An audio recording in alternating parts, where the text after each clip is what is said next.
and welcome to another episode of Don't Trust the Dungeon Master. My name is Alex K, and I am that Dungeon Master. Welcome to episode 67 of Arkelya. That's right, episode 67, folks. We are over the 2/3 point, and towards 100. A little bit more specific, over 2/3 of the way up to 100. Yeah, I was gonna say, wait, whoa. You only hit 100? Actually, where we are in the storyline, I don't know. It kind of depends on how fast these clods move, basically. If they go really slow, it's gonna be a long time. Or if they go really fast, then it'll be shorter. So hi, welcome. We have everyone here besides one DTW, which was discussed last session, that he won't be with us for a long period of time. But Owl's with us again. There's a variety of ailments that have occurred to our lovely community, debilitating sicknesses and injuries, but they are present. Been rough. Yeah. Matron's Mercy. Beyond that, I got no other real announcements. Oh, wait. We're not playing next week, right? That's the thing. We're not playing next week. That's the announcement. Was there any announcement, any player wishes to throw into the annals of history? 2 more sessions. I mean, I don't think we've mentioned it on stream, but I'm expecting another kid in like April. So that's something. Yeah! Yeah, I don't think we have mentioned it, but yeah, we got Have we mentioned it on camera? We have not mentioned it on the stream, actually. That's my knowledge. Baby, There we go. That's the announcement, world. Free stream. There you go, YouTubes. I have another kid coming. We have a hit replacement level. I have hit my genetic requirements of living. So Thank you for your service. life or well. Yep. The kid might watch this 10 years in the future and be like, wow, my dad was a nerd. D&D every week. I mean, you could make this really morbid and be like, maybe a child passes away prematurely, and this is like all they have to remember their father. I mean, it could. Oh my god. It could be. I mean, it's more likely that they wouldn't suffer through 67 episodes of potato talking and making puns. He's not even in half the episodes yet. He joined like episode 28. Yeah, 67. I guess you are over half. You are over half. Yeah, okay. 67 would be too many. You're right, Larry. 67 would be too many. No one could suffer through that. Hear it. So Not even the DM. He's listened to holding it his so face. many times. It's not even. I have listened to it a lot. I'm currently still trying to get through Get Right Accord again right now. I'm like on episode 41 out of the 51 there. So yeah. It's with my current new position at my job. I have to focus differently. I'm not on the autonomous level yet, so I can't actually listen to it really well at work yet. So my ascent of moving through the hours is dribbled down to very little. So my driving is all spent on Primerus Paradox re-listening to, and the last episode of Arkelya listening to, and that kind of fills up the whole driving each week right now. So. Or anyway, we're getting back to the game. So there is no major announcements besides the new child coming. Sure. Right. Okay, all right. that was pretty major. Good job. Let us move into the recap of last episode, which was a slightly shorter episode, I think. Slightly shorter, yeah, because we started a little bit later. And so this is kind of a reset. Our party, Heartseeker, was heading to the western states to try to combat a sickness, a plague, the silent plague that has been crippling upon us all. crippling the western states, and they're trying to be heroes and head over there to stop that. Along the way, they also had another little pin on the map where they had to go to, which was go to the location where Roderick became connected to Elrian, where he got his braiding. Because Roderick is losing his powers, theoretically, and Roderick was enticed by his patron to go back there so they could fix it. And so you guys got enticed. Did you just say enticed? I said enticed, yes. I mean, that's what it was. He's like, I'd recommend it. Anywho.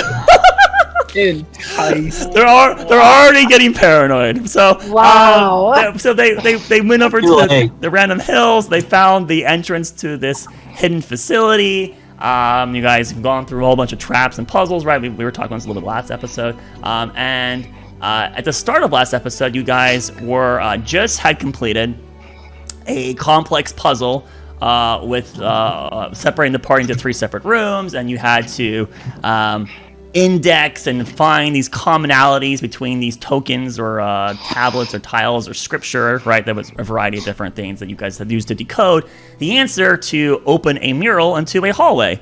You then regathered together in the center room to then go through the hallway that was now exposed from in the interior of the mural. And so the band pushes forward down this hallway and finds the final chamber of the Far Bridge. The room is littered with petrified people in their dying moments, as well as 2 giant statues on opposite sides of the room. Roderick recognizes that this is the place he was brought to and attempted to be sacrificed in months before. But instead of becoming a victim, he actually ended up being braided with that which hoards. Suddenly, a ghost apparates into the room. While she makes no noise, a call manages to read her lips. And he recognizes that she begs for it to end before being yanked into one of the 2 giant statues. The room erupts into chaos as the guardians of the final chamber try to repel Heartseeker. The party holds their ground and manages to defeat all the statues and the apparition. Roderick conjures Krista to his side, and the sprite requests the ensemble to help her clean up the rubble of the former guardians. She reveals that the final chamber is in fact a massive ritual that needs blood to operate it. Luckily, Roderick is already braided, so the cost to fuel this ritual will be lower than normally what it would take. She requests each of the members of Heartseeker to take a spot within the room and donate a few measly drops of blood, while Roderick remains in the center to be the catalyst. The band shows apprehension. Just like that, the band shows apprehension, fearing that this might be a ploy from the outer evil that which hoards. His entire don't trust the dungeon master. That we've been enticed to come to. Don't trust the dungeon master. Despite their hesitance, eventually every one of them does agree and proceeds to donate a few drops of measly blood. The etched canals magically extend this blood to fill every nook and cranny, displaying a similar-looking symbol to one Roderick is very familiar with. Once the entire ritual is complete, the half-elf warlock blinks his eyes and then suddenly realizes he's no longer in the same room with the rest of his allies. Oh. Roderick, a moment ago you were hearing the shuffling movement of the rest of your party members in that kind of deep reverberating room, right? And there was like scattered rubble and there was like a sense of moisture and like a little bit of probably soot and dust from the recent destruction of all those statues. And then when you blinked your eyes as the blood finally got to the very center and then you opened them, you see a very gray world around you. Gray, but on peculiar texture.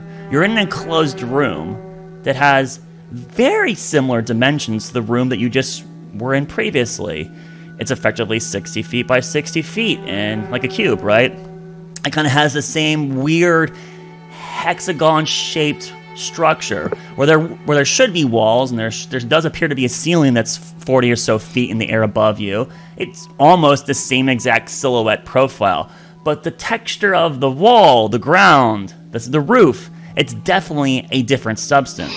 It's definitely not stone. It's a gray substance, but as your eyes adjust, you recognize there really isn't light in this environment, and yet you can still see, not through your dark vision, somehow you can still see things as if beyond the wall, light somehow filters through. And now, the wall, what's so peculiar about it? Well, as you're staring at this wall, you recognize that there's weird bumps and texture movements into this, where it's not like a flat surface, which is what you would expect a stone to be, or an inanimate object. Rather, it has a much more organic feel to it. In fact, you recognize that part of the walls pulse and flex and twitch just subtly. The ones on the roof are very, very hard to see, but the ones that are below your feet, where there previously was a hole that was preventing you, a wall of force preventing you from falling off a hole, that hole is no longer there, and you're standing on some sort of fleshy substance. In fact, lifting your foot up and down a little bit, it compresses and squishes just a little bit in the environment you're in. You also can start hearing this very deep beating rhythmically.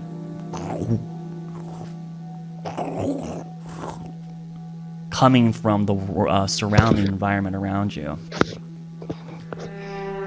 This room has no entrances or exits. It's like a flash sack with a space of air inside of it, and here you are in a space all alone.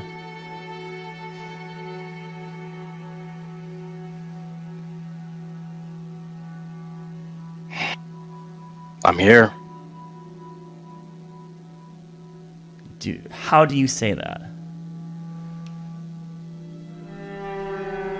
Just like that, neither loudly nor softly, just your echo. You use your vocal cords to produce noise.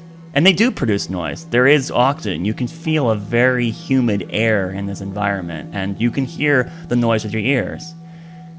But there is no immediate rebuttal, nor even delayed rebuttal, just the continued pulsing of a distant heart or some organ that functions like a heart, keeping whatever this flesh room is alive.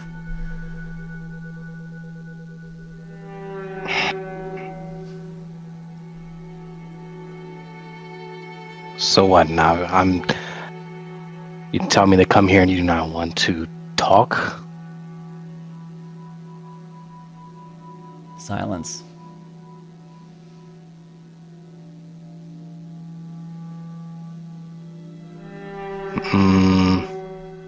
It move around the room slightly, touch, like, I guess kind of turn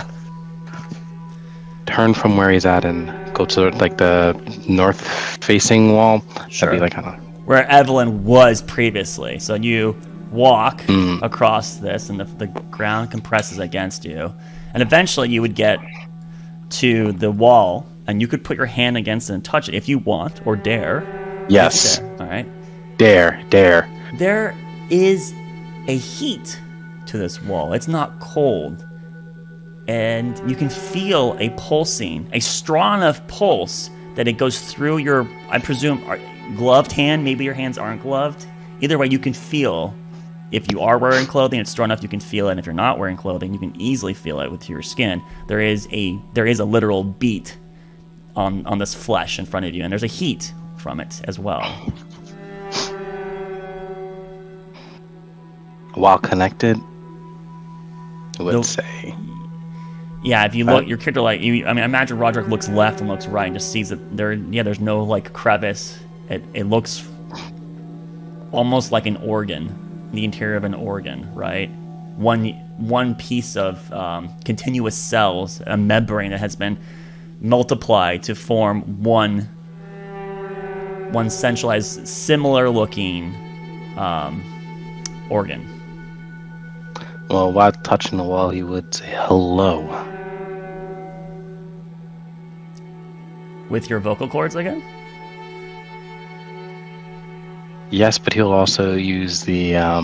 Would this be? Can he technically use Awaken Mind with that and kind of speak to it? You can try. Yeah, let's try that. All right. Oh God. So you hear your voice once again, but you also in unison use Awaken Mind, and not like Awaken Mind would connect, like it works when it reaches something, right? There's no feedback that says, oh, you're speaking to something, but you sense a change in the environment. You see the environment twitch just a little bit as your words meant telepathically connect with something. And then in your head, there's a long, drawn-out noise that sounds almost like an exhale. But you're not sure it's an exhale, but it's in your mind, so it can't be an exhale. There's no breathing in your mind, but you hear this long, rasped, almost like exhale in the center of your brain. And then you start hearing words. which I have to switch to this new page. So we'll go here. All right. Scroll down. Roderick Greycrow, you have come as requested. There is much to discuss. But first, a question. One that you need to dwell on to have a frame for your answer.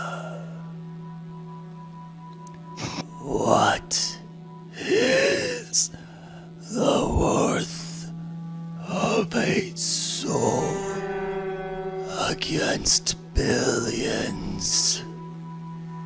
Can it tip the scale or hold balance? And then there's a pause as if that is the final statement.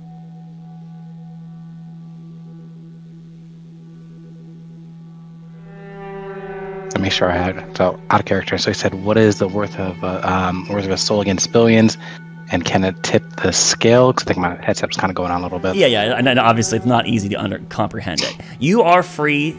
Sometimes I just like to translate, like, oh yeah, this is what they said, because it's sometimes role play. But you can ask it to repeat itself, right, in character. You can. Oh, You're okay, free yeah, sure. to do that, and I will try. Sometimes it's nice to have that extra level of immersion, even though you fear that you'll be banished or something for. Like, repeat that? Can you repeat that, please? Don't kill me! I swear! But please. Can you repeat that in normal voice? So, to help move us back into character, though, I'll just give it to you. What it did say was very similar to what you had there. Was, what is the worth of a soul against billions? Can it tip the scale or hold balance? Is what it questioned.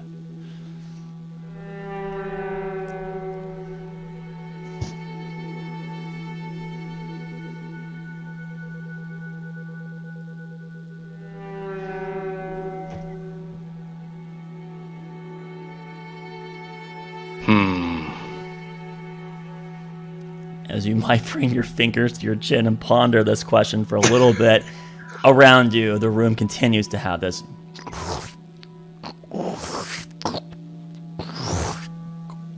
noise permeating from the walls.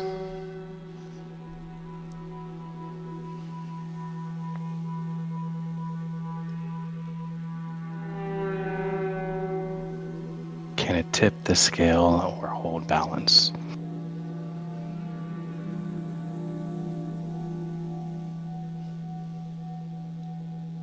I believe so.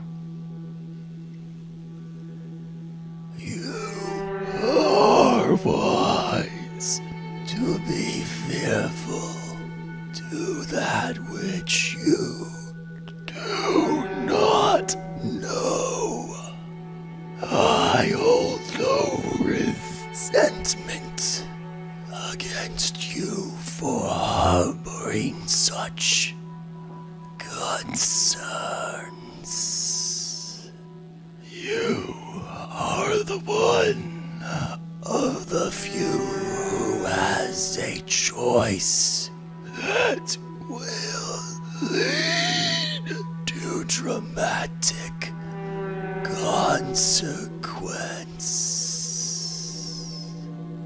You must evaluate, ponder, and weigh all the tokens with such responsibility.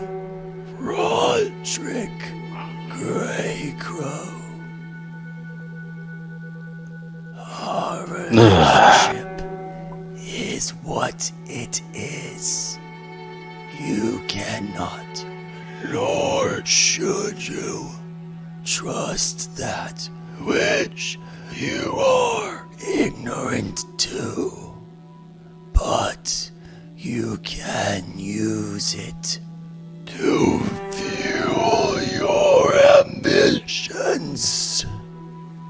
Our partnership has been mutually beneficial. Our goals are the same. My interest in you is that you harmonize with the same veracity as I. You have demonstrated much since our bridge, but do not be fooled. You are not my only disciple.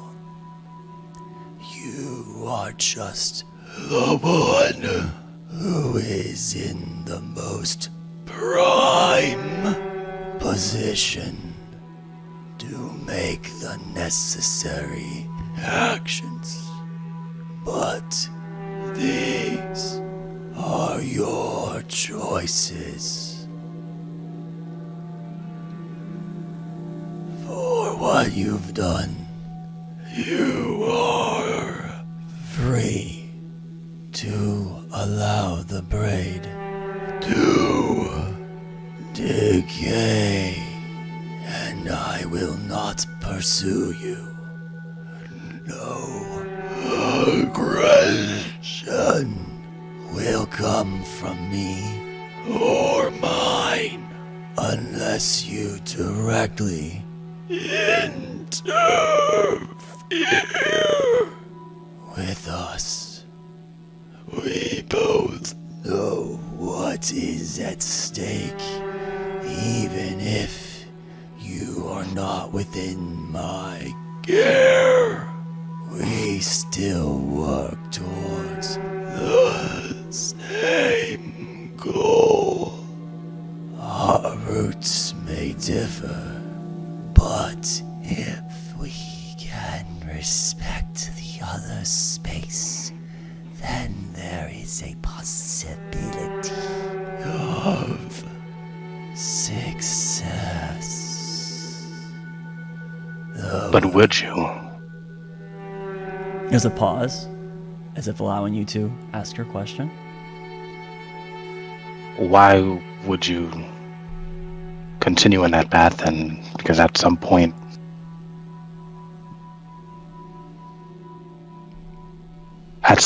our interests may diverge, no?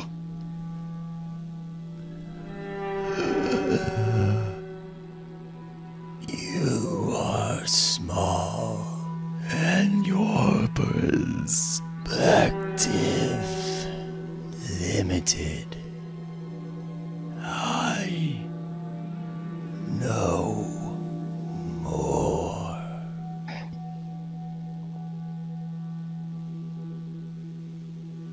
Then tell me, enlighten me.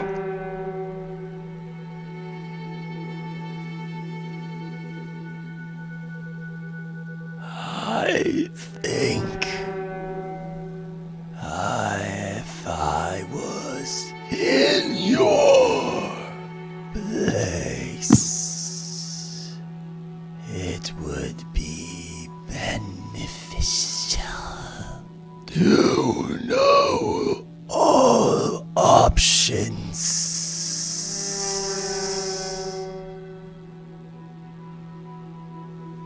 Though us working differing routes is the lowest prospect.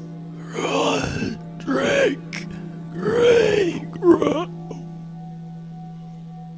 If you were to leave my tutelage now, you will soon become enfeebled. You will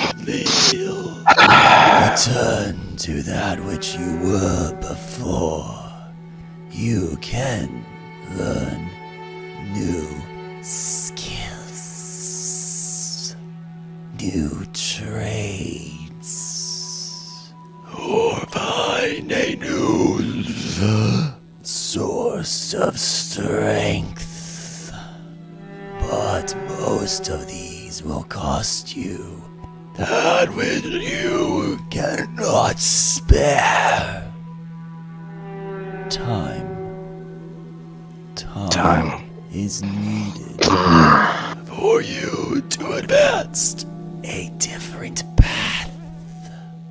And you know, as I, that obstacles on your junctures are nigh impossible. If you were to make such a gamble, you and yours will be doomed. If you are not capable, they all rely on you.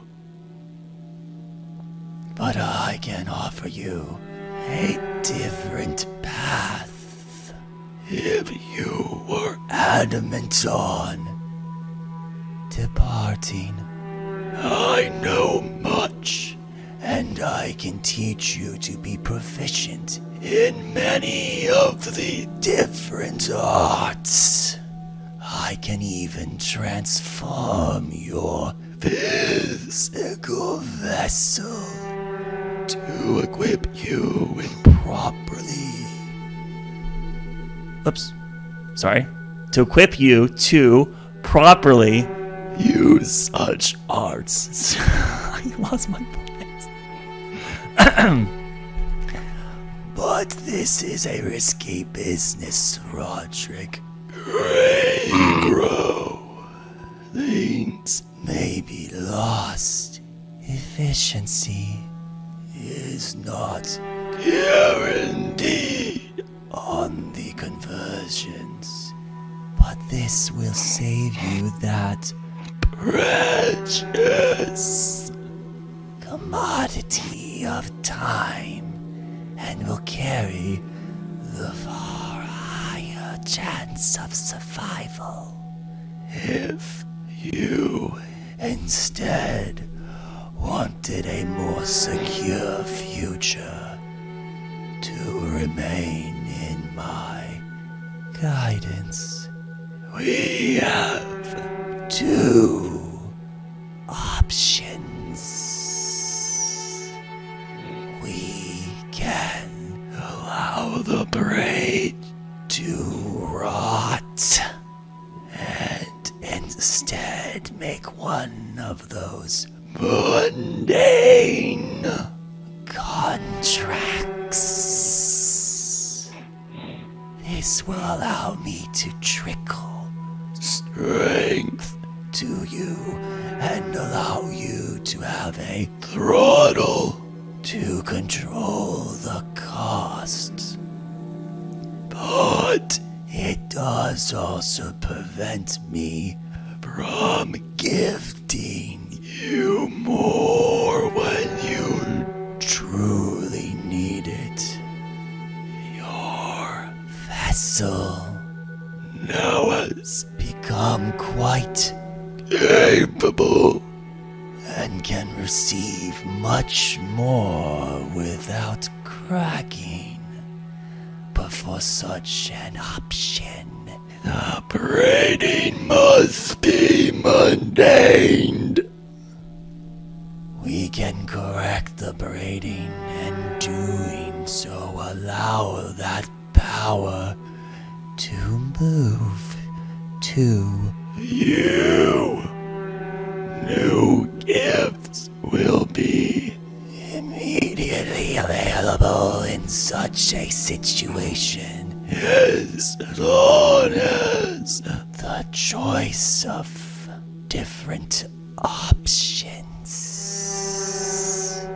Our initial bridge was never one properly defined, but in fixing the braiding, we can trade your benefits to different options. Provided, of course, I am capable of emulating those desired traits. Regardless, if you wish to redefine the benefits or not, maintaining the braid is the second most potent avenue available to you. To replenish the braiding, we will need fuel. Fuel that will need to be spent here. But such options are nearby.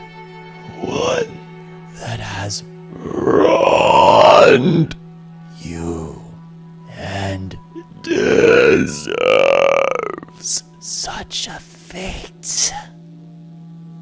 And at this moment, you hear a noise behind you as almost like a bunch of sand falling through a funnel, and it caused you to look towards the center of the room, towards where you originally were in this room, right? The very center. You witness a concentration of purple ether gather before you in that place before it slowly condenses into a solid floating geode. This object is shaped similar to a tear and is comprised of a dark purple-like gem. It's roughly about 4 to 5 inches long and wide, and it hangs in air, levitating. For you is a Delmonite crystal with it on your person.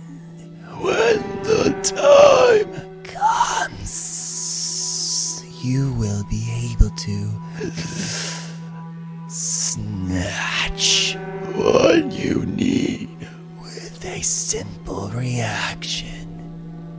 Keep it on your person.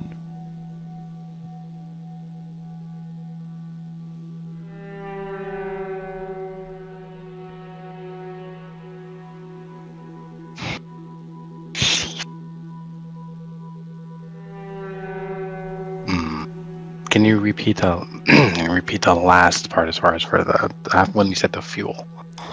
The fuel. Okay. Goodness gracious. All right. The fuel. Yeah, I know. It's probably definitely hard for you to understand that. Let's think here. Can you repeat the part with the fuel? Where the heck was the fuel crap? All right. Yes. To replenish the braiding, we will need fuel. Fuel that will need to be spent here. But such options are nearby. One that has wronged you and deserves such a fate. And then you, as almost being pulled telepathically, your gaze moves back towards that crystal. The Delmonite crystal. With it on your person. When the time comes, you will be able to snatch what you need with a simple reaction. Keep it on your person. Do you understand better this time? Yeah. So you are like 30 feet away or 40 feet away, right, from the center of the room, and that object is in the center of the room, floating there. You would stare at it with a heavy heart.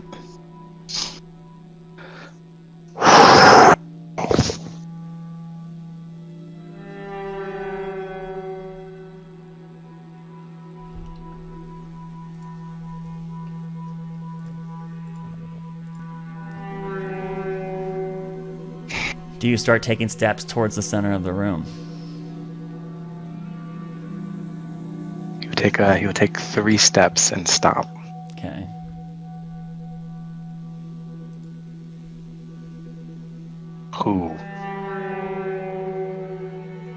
Who do you say that? I suppose I would wrong me. Multiple options. But one doomed you to this.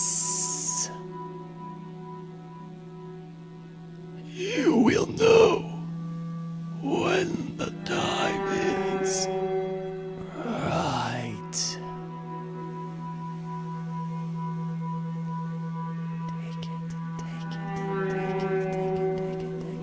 And would I have to? Take it. You need it.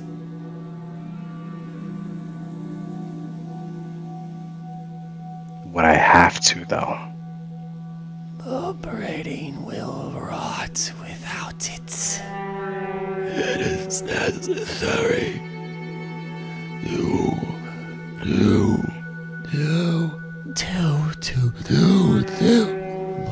much damage.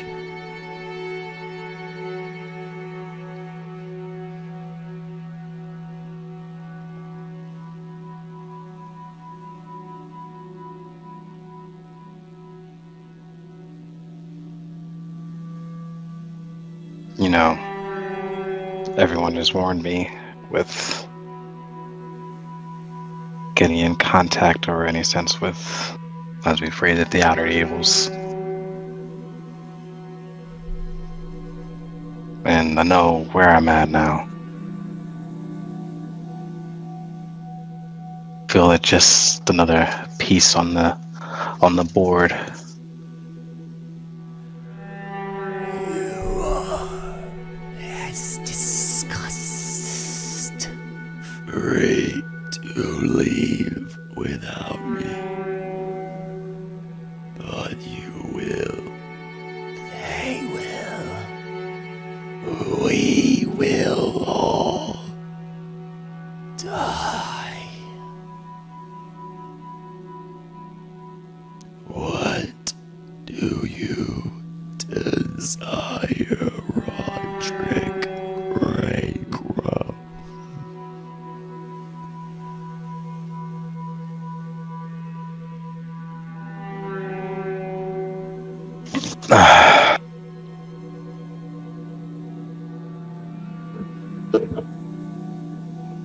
I want to put an end to all this.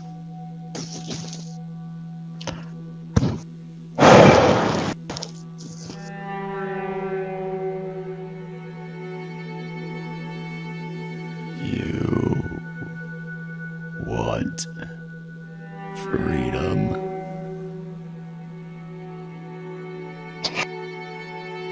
I want freedom, but I know that it'll cost other people's lives, my friends' lives. What is one soul versus billions?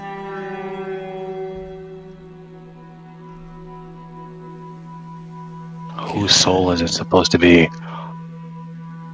Yours. Mine?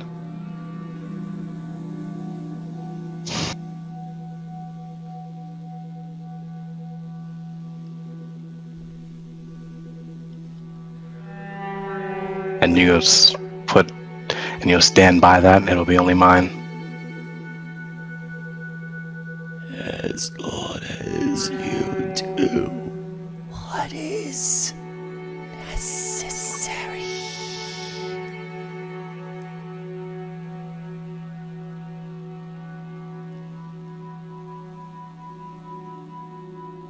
Only you can make those choices, those sacrifices.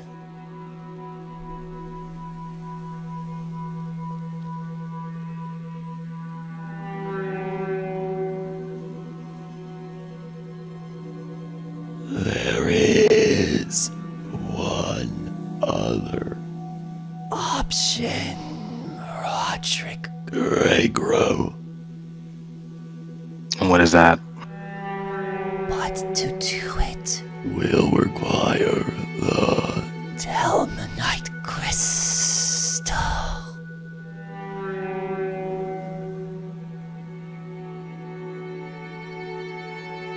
And what is that? You will gain freedom from me. Or you could choose to stay accomplice. But you will definitely get power.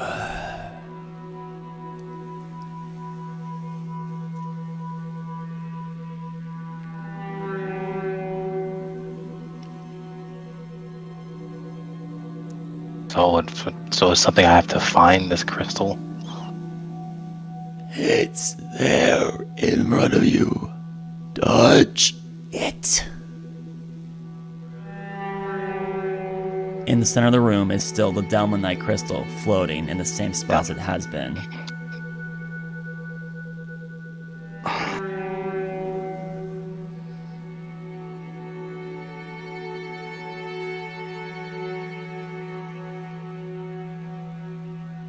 So to reiterate the options for Roger Greycrow in his head, he's offered you the means to escape all of this. He will not hunt you. You're free to leave, right? He said that's fine.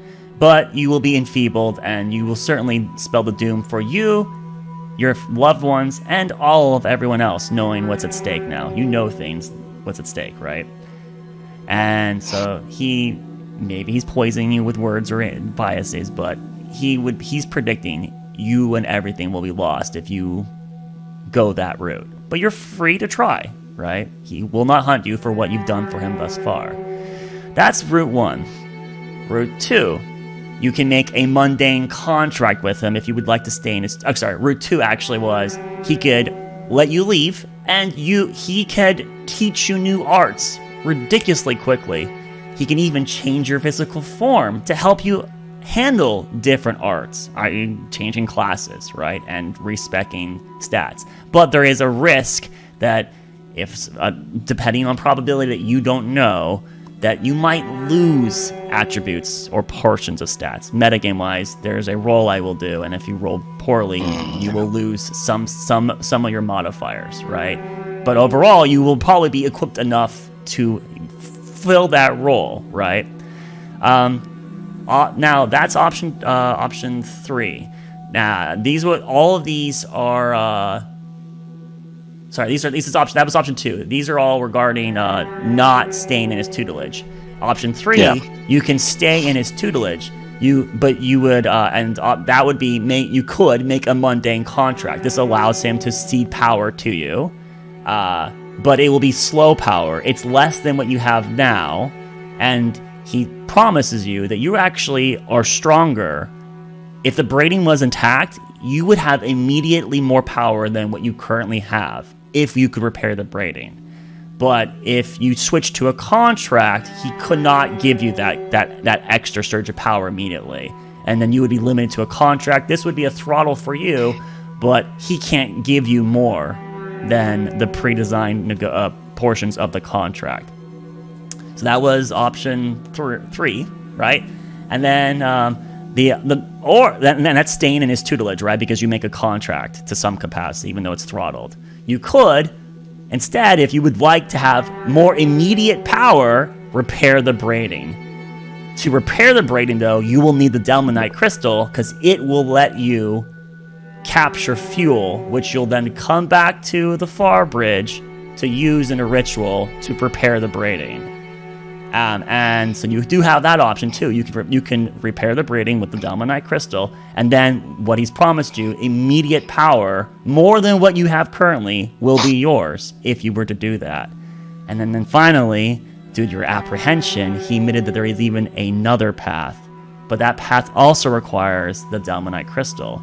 He implied that it had freedom. You could be more powerful than you are now, more powerful than what the braiding could even give you, and you would be free of him. But you could also, if you chose that path, gain that power, but been an accomplice of his, an ally, but you would not be bound to him in any capacity. So I guess those are the paths available to you. Maybe there's 5, maybe there's 6. There's a bit, but those are the options that he has saying that you could make right now, Roderick. Most of them infer that it's more beneficial for you to stay in his company. Oh, I guess you could stay in his company, with like a braiding or a contract, and that would increase your chance if you want to respec to a different class and or change your attributes. The probability is better for you on not losing conversions. Because he has more direct control over your soul at that point. Thus, it secures a safety net if you want to respec. So you could respec and stay in his company with a higher chance, or you could leave them and respec and have a worse chance of getting screwed. Or more chance of getting screwed, right? Yeah. There's a lot of options here, is what he's presented to you. But yeah, the best things, the strongest ones that he thinks would be the best success for you in all of existence are maintaining the braiding, right? Whether it's staying the braiding and remaining a warlock, or keeping the braiding and respecking, or keeping the braiding and then doing the all power for freedom thing he's inferred to. Those would be your best successes, and literally the best success actually would be the final option of being free of him and all the power that comes with it. Yeah. And that's the one with grabbing the That will crystal require the and Delmonite. braiding. Yes. That one has a higher cost, just like the braiding. It will require the base cost the braiding has. It's too good to be true, isn't it? It's got everything you want on it. Yeah, all right. So anyways, that was that's what your character has rationalized all these possibilities to try to help bullet point them for you. You have those branches. This is Roderick gets to pick one of these branches right now. Yeah. And the fuel is my soul? No, it's not. The fuel is not your soul. The Delmonite crystal will be used on a creature nearby that wronged you, that deserves to have its soul become fuel for your gain. There were a couple options, he said, but there is am I able to choose? And you use your reaction when the time is right to capture that soul in the Delmonite crystal. So I guess maybe that translation was a little lost there. This is not you sacrificing your soul. I'm sorry, when you made those questions, I thought you were thinking, oh, hey, you were like, oh, it's going to screw me over, and then you were afraid that you were going to get damned. And so that's why he was like, well, yes, you could be sacrificing yourself because you can make these deals and then still fail, and there's no guarantee you survive, right? So, but that would only be you risking yourself. It's not like you're risking Evelyn's soul with it too, right? Yeah, that's or anybody else's soul. That's been the where we point there. You could inquire to any of these topics more if you want better details, if that which Hordes is willing to give you said information right now.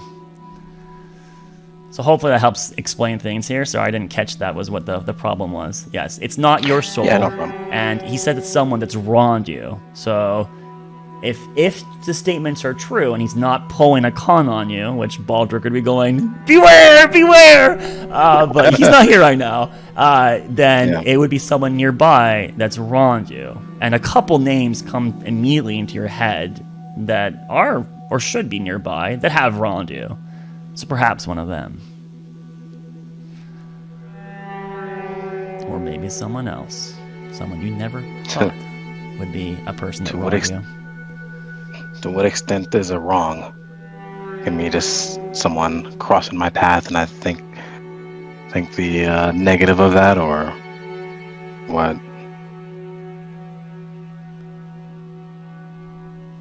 There is a long pause, longer than I'm willing to dictate to the session here. There's a long pause, like 30 seconds to 40 seconds of the thing thinking, as if it's trying to calculate here if telling you would increase the chances of you staying with it, right? You know that since it thinks that you are its most primed asset, and it wants to equip you to the highest chance of success, it is trying to calculate a way to keep you keep you connected to it, right? Because that's just the best way for it to win. So after those 40 seconds, there is a reply. What was your question again? It was. To what extent is the slight? And it's basically to me. They forced you into this arrangement with me.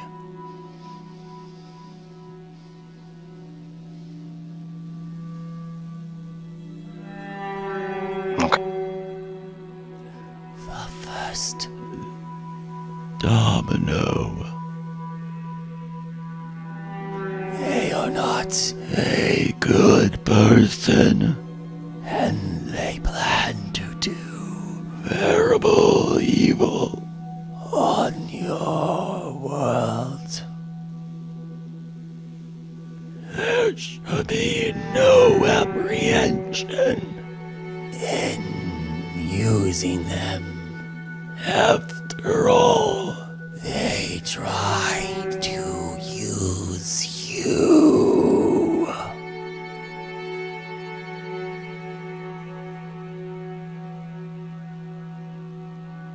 And what of the end game? What if we stop? That depends on which option you pick. If you go with the apotheosis, it would be grand for you. You will be like me, but still you.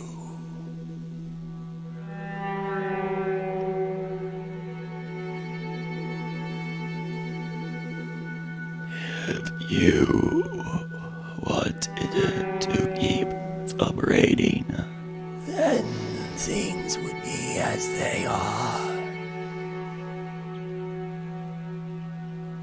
It is your best chance at survival, and theirs to maintain operating or the apotheosis.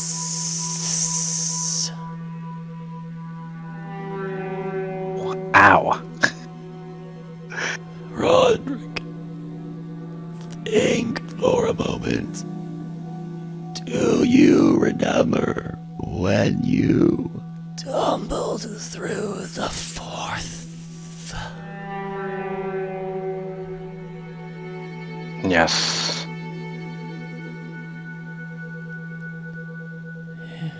No other creature from your third has tumbled through the fourth and remain as they were. You are the first.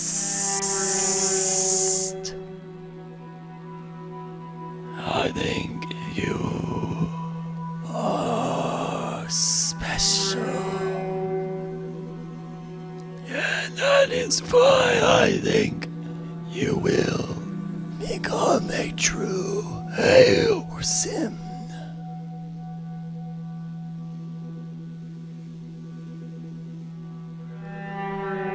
Can you guarantee that as we go forward, when we interact with others? Creature has pierced the veil and maintained their sanity, or stayed as they are. Yes, the probability of not succeeding is abysmally small.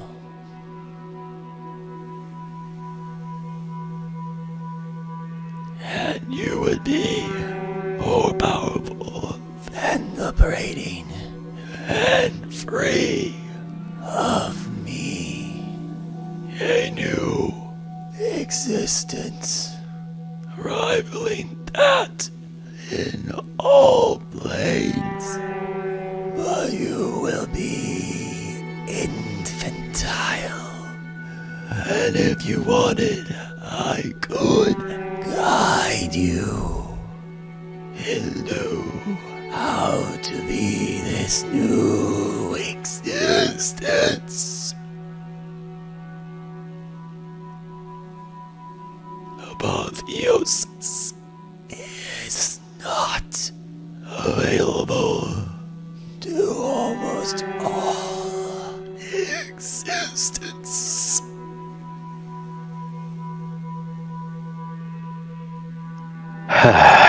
One step at a time for now. Take the Delmonite. It will give you the option to continue deliberating. Refusing it means you choose now. Roderick would walk towards it. All right. You get within arm's reach of it. The purple crystal, about 4 to 5 inches in dimension, right? It's kind of like a tear-shaped object. So it's a gem, a purple gem floating in space there. You can reach out and pluck it from its current levitating position if you want. Again. So in dealing with others of your followers,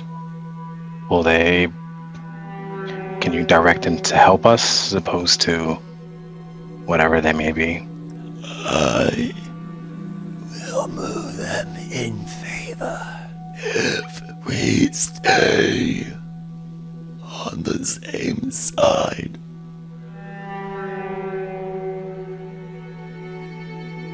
Thank you.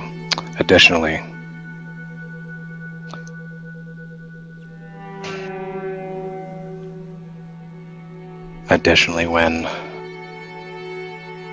I'm sure you're aware that they're wary that you're watching.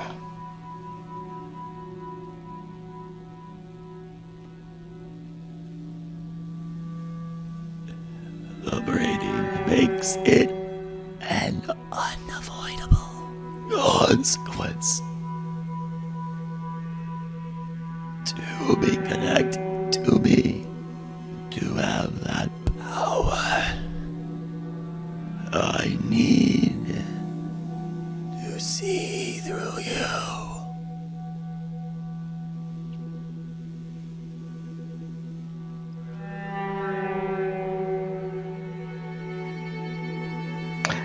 Roderick would slowly move his hand towards the crystal. Okay. Nothing happens unless you actually touch it. You make the choice: touch the crystal or not right now. And basically, wait. So let me make sure. So one was with the crystal, one was with the crystal and the braiding. Yeah, I mean, like, I honestly, we could go, we could literally go through the full the tree. Okay, let's get some space on the table. The whole thing. Oh! Or not. I mean, if There's so many options. I'm there's like, a lot of options. what Yeah. options do we have again? So yeah, like, I mean, I couldn't rationalize them all as I was going through them. So yeah, let's just do some typing here. So yes, you can break away from Elrian, right? Break away from that which hoards, right? And then if you were to do that option, you could become enfeebled, right? You could become weak and then try to figure a new source of power on your own, and you're basically guaranteed to fail, is what he proposed to you. There's no way you or your allies will survive if you don't have a source of power. So you'd have to find a new one quickly, and that takes time, and you don't have time. So you'd be weak, you'd be screwed, is what he was saying. You could also respec, right, with risk, right? You could respec and not gamble their attributes, and he could help you, and that almost is relatively safe. Or you could also go to, like, let's say, a paladin now, and he could help you gain strength at a risk, a small or moderate risk, failing, right, to respec. Then you could stay with him, and then these options include a contract. Contract and a contract. You could respec, and then there's also stay with him but braid, which gives you many each time. The more deep you go in with him, the more powerful he's proposing you would be, because he of course knows he can give you power. He can guarantee it, right? If you kept the braiding, you could respec, and the risk is super small, if not insignificant. No risk, basically. No risk if respecking. Oops, not respec. respecking. There we go. You could respec. You could stay a warlock, and you would be stronger than you are now. And then finally, there is the apotheosis.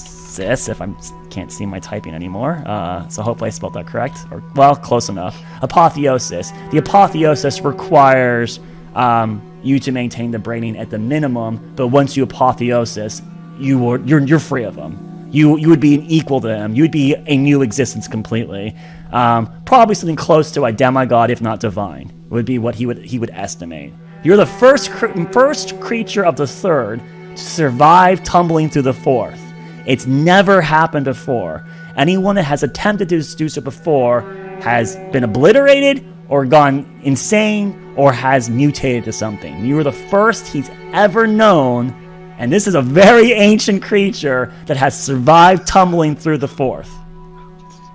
And the fourth is what to him's realm, right? Well, it's like he didn't ask a lot of questions, but Sorry, Elrain asked him, curious about you. do you remember when you tumbled to the fourth? And Roderick said yes. Yeah. So unless Petit was just bravado and he thinks he remembers what the tumble was, there was opportunity to ask what the hell that was, but Petit didn't ask. So but that was there, apparently at some point in this campaign or prequel or whatever, you tumbled to the fourth, and you are the first creature of the third to have successfully done that and not had bad things happen to you. You're special. Really? That's what he's telling you. You're special. That's what he's telling you. That it is a testament to something about you. You are very unique to have tumbled to the fourth and pierced it and seen it and not gone crazy, not mutated, not became a puddle of slime. Wow. Now, what was that? What event could that have been? When did that happen? Anyone have any guesses? Anyone? When he tumbled to the fourth? No? All right, I'll let you guys think about it post-session. Sure. Anywho. Oh, I'm thinking it was at my house. But Was it during the ritual when he got disintegrated to stardust? Yeah. Yeah, when she fucking died. Congratulations, that is the event. All the way back then. Way back then. That was tumbling through the fourth. Way back when. Tumbling through the fourth dimension, sir. You were transient beyond the third for a brief period of time there. Sounds cool, but he was just tripping all over the place and hitting. Better. But he returned, and he is still the same. That no creature of the third has ever successfully done that. So Roderick is definitely special. All I'm imagining is that gif of that cop going down the slide and just bumping each side of the wall. Yeah. All right. Oh man. So effectively, to do anything from the braiding onward requires the Dalmanite, right? That requires a considerable fuel, and the braiding's too damaged right now to not need it. You do need more fuel than the simple blood that your allies have given you. And there is a ample source of said fuel, and that person deserves it anyways, is the proclamation. Yes, and wait. Boy, it sure sucks for Roger being all alone, God knows where right now, having to make this critical decision that could have all life in the balance right now. Roderick. What could go wrong? Right? What could possibly go wrong? All I heard was become demigod, and then the other options didn't matter. And then the other that weren't. Apotheosis is pretty damn tempting. So, yes, do you touch the crystal? Do you reach out and pluck it from space? These are the options you have available to you right now. Are there any negatives to this, how you put it, apotheosis? Only the small camel. So small, so tiny. If you ascended, would only struggle at the rate you learn. This creature, the Harbinger, of she would be no match for you. With your allies, it is a guarantee. Okay. Oh, I see it on the map now. On there. Apotheosis. Oh yeah, you didn't. Oh yeah, I wrote all these crappy brains right here, right? Yeah, I didn't see it. I didn't see it initially. I Sorry, was yeah, writing that it was down. yeah. So everything beyond this line, it requires the Delmonite. Yeah, how do you spell this? Trying here. I could have just typed it out, but Delmonite. Delmonite crystal. He Okay. has to draw it out. I didn't have to, but I chose to. I had the paintbrush tool already Terrible selected. handwriting. No kidding. Hey, give me a break! Man, it's so Well, for now- critical. So critical. Alright, let's get the camera You there. know, there's always option E. What's up? What's the other Oh my option? God. Yeah, I put it down for you. Eat the god. I mean, Just start eating.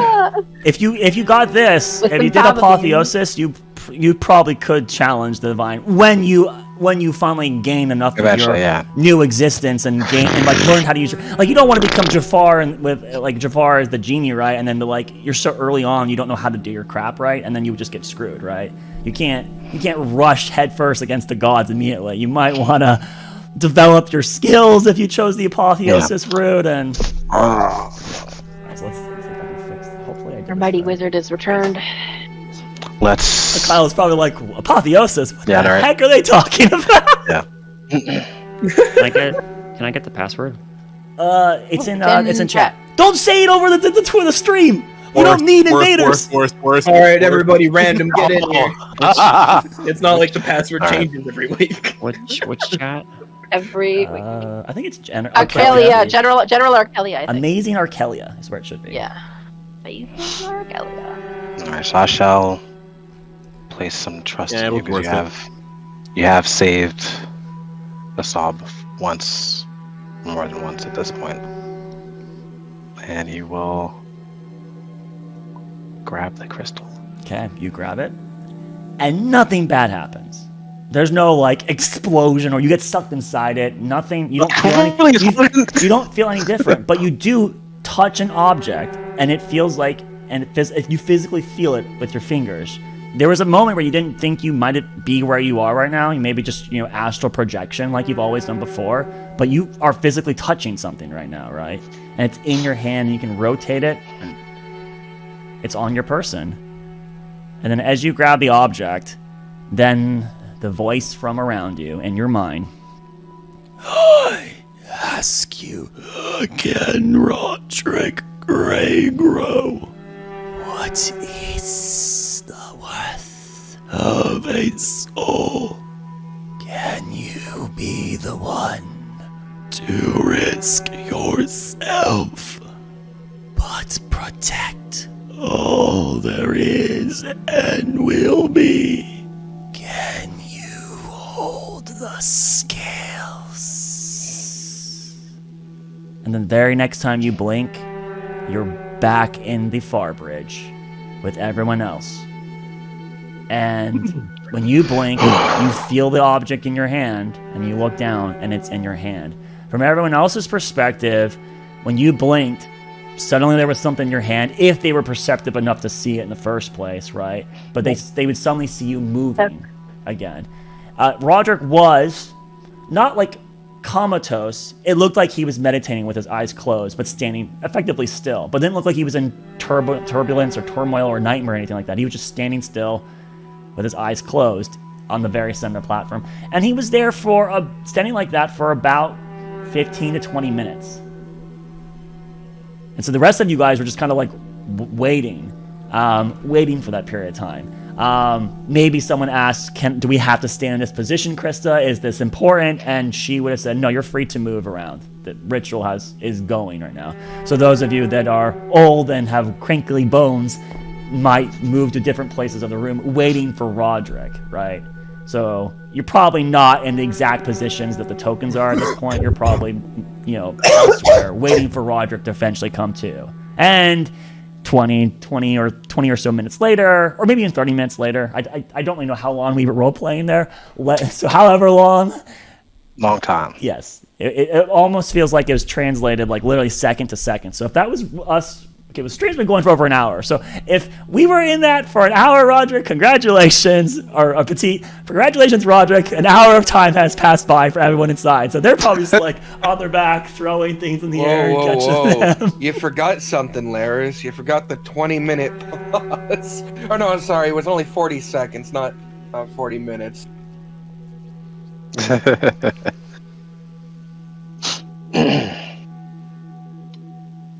All right, so Roderick, maybe no one even recognizes that you are animated again. Maybe you're the first to respond and say, "Hey,"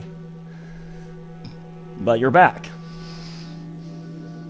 Yeah, and he'll just look at the crystal in his hand. So, I think. Is everyone okay? You're back. Great. And then you can tell because you have actually decent perception. Her eyes look down towards her hand, and as soon as she sees something in your hand, she seems like she has a sigh of relief. There was anxiety that seems to melt away now that she recognizes that object is on your person, Roderick. And then she kind of flutters off to you with almost excitement. Are you okay? Everything good? Yeah. Are you familiar with this? Well, I know it was one of the choices. If you came back without it, then I would only have a limited time left. So. Yeah. Now, to say, the braining's not repaired, right? So we do need to use this before you lose your connection. Use it how? Evelyn takes a step forward. I don't know. Back. He never left. What do you? I just know that it was required if you wanted to stay in Elrian's care. Do I recognize what this crystal is? No roll could even succeed on you knowing what exactly it is. At best, it looks like a weird, like amethyst or something like that, right? So a gem is like, right? That's the best you could really determine. Or an arcane focus, something of like, that kind of thing. You obviously it's got to have extra planar properties, but you would not know what it is specifically. is that why we came here? Is it deep in the bond? I thought you wanted to break it or something. Yeah. Well, you came here so that Roderick could commune with Elrian, and that let him and Elrian talk about what options Roderick could go. And the crystal that Roderick has enables him to still pursue certain options. Can we have this conversation above ground? Sure, I'm okay with that. So you guys kind of like gather up, stretch. Some of you might like call him and like, oh, he's just been like laying down for a very long time. Maybe like a cat. And Cat stretch. Yeah. Big back stretch.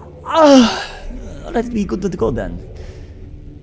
Friends, so there was some places in this complex that we did not explore.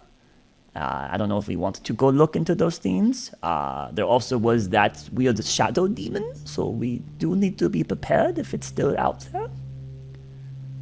But I think we have a plan for it next time. A little remove curse to take care of that guy, I think. I'd never touch him, though. I'm pretty hurt. Hope so. The statue really Doma! the heck out of me. Oh, Doma, I could use some healing.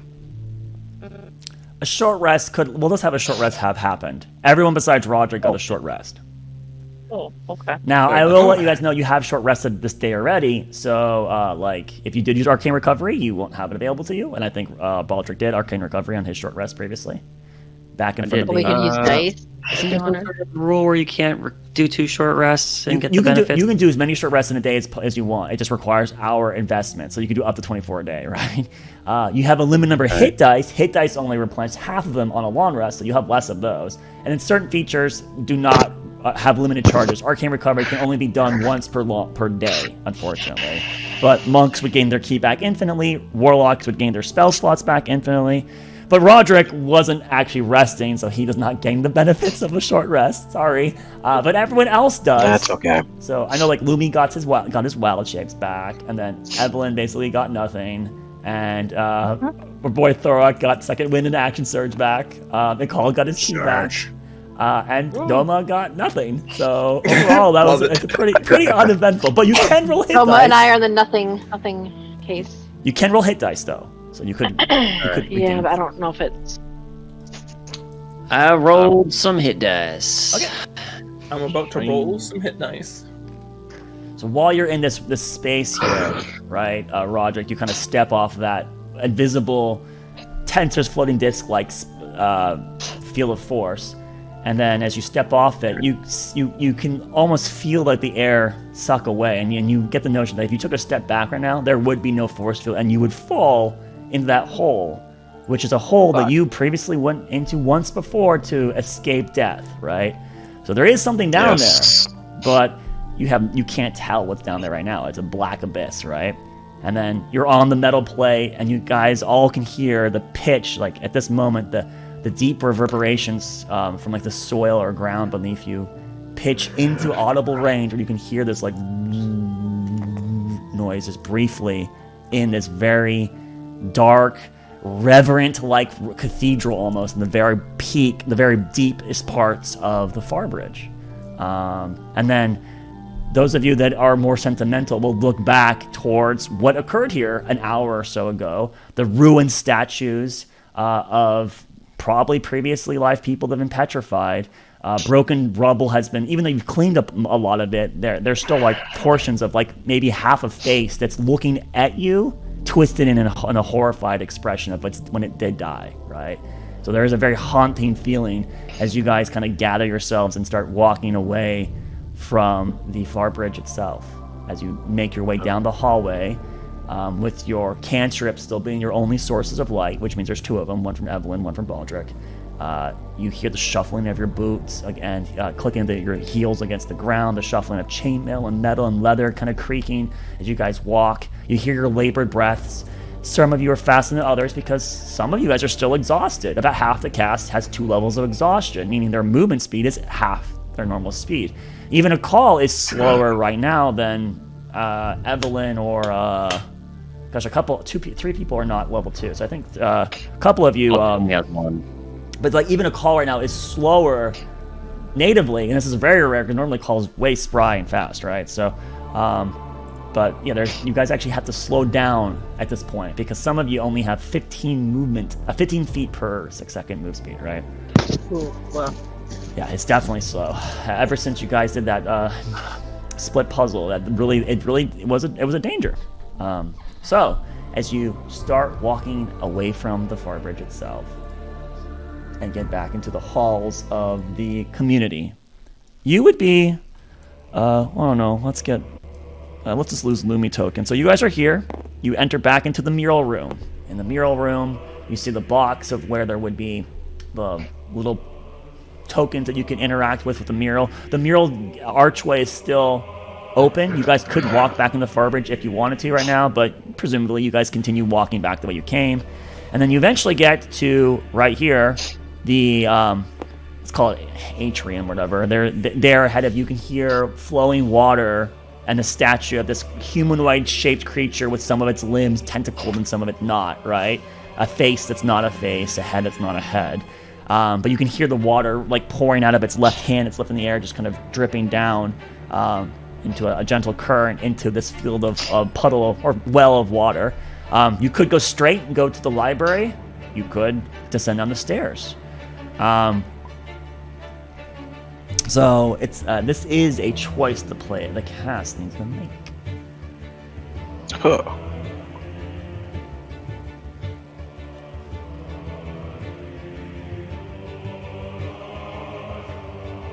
I don't know about you guys.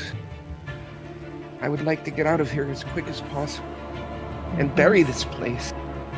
So many evil atrocities happened here. I'll second that. If we're done, we should be getting the hell out of here. Yeah. I'm sure there's still places we haven't been to, but that might not be worth Some of us are, checking those out. yeah, some of us are kind of hurt or a little bit slow, so maybe we should just.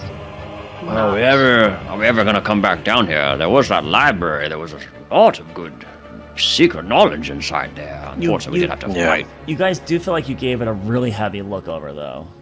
Like, Yeah. pretty much, because you scorched most of the information there, right? That's Right. In the library, yes, but there might be other libraries or other. true. There are definitely portions of the facility. Exactly what I am referring Room here, to. Yes. room here, room here, here. Those all routes that you guys did not explore. Who the hell has multiple libraries just lying around? Rich people. Evelyn Super doesn't rich. say anything.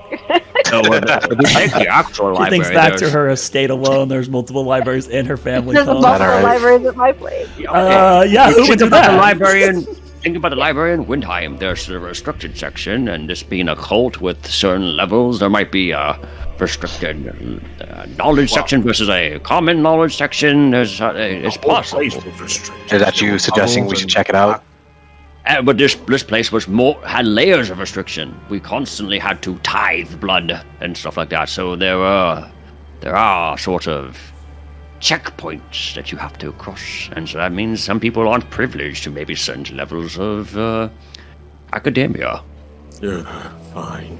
I'm not saying we have to. I'm just saying think of the things before we burn down the witch's hut and get rid of whatever that beautiful. I mean, I'm not sour about that. No, not having. Roger, Kristen, we won't have to come back, right? you might not be speaking up to them, but you know internally, in case it maybe didn't dawn on you. For you to fix the braiding, you will have to come back and get to the far bridge again. I was just gonna ask that actually in character. I was gonna say, well, do we need to Yeah. come back here at some point? Okay. I thought there was so much. I was getting there was so there. much like, let's destroy this place. And I'm like, Yeah. if you want to. Everyone, guys, I have a little bit of bad news. We will have to come back. Oh boy. Yeah. What do you mean? Well, we know what to expect, I guess. Yeah. I chose because are we gonna have this here, or are we gonna have this outside?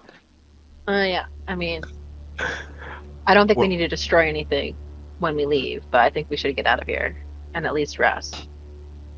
Sure. Well, as soon as we go down the stairs, the elemental thing is gonna be on our asses, so we gotta get moving.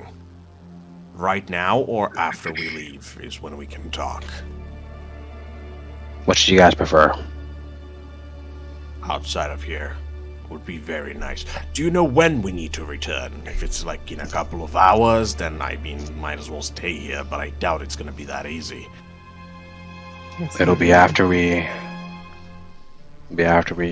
get to Westwind. Okay. So we have to go to Westwind and then come back? Are we talking about this now, or we're talking about it later? I just. I don't know. Alright, look, I'm Well, gonna I see jump what on you're that doing. thing, I'm gonna murk it as soon as possible, you guys keep running, I'll watch our backs, and Oh, we just I'm get supposed out. to try to remove the curse. Do you really want to get in, like, that close to it? Well, if we have to come back, we're going to do this thing again. Maybe it'd be worth our time to know if this actually does something. What's your funeral? Do you guys descend the stairs? I die, I'm taking you with me, Thorak. He's so petty. All right, do you guys descend the stairs? Sure. Okay. Yeah, sure. I had an idea, but yeah, that's fine. What's tell it what? Sure. No, I was gonna suggest something really dumb, so I'm just gonna shut up. Let's hear it. I'm like here for D&D it. is all about weird choices. I definitely think If that's you what the guys boss- would like, I could cast Fly on some of us to give us better movement to get out of here.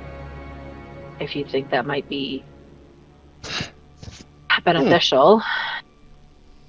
I was just thinking of jumping off the top of the stairs and piling onto it.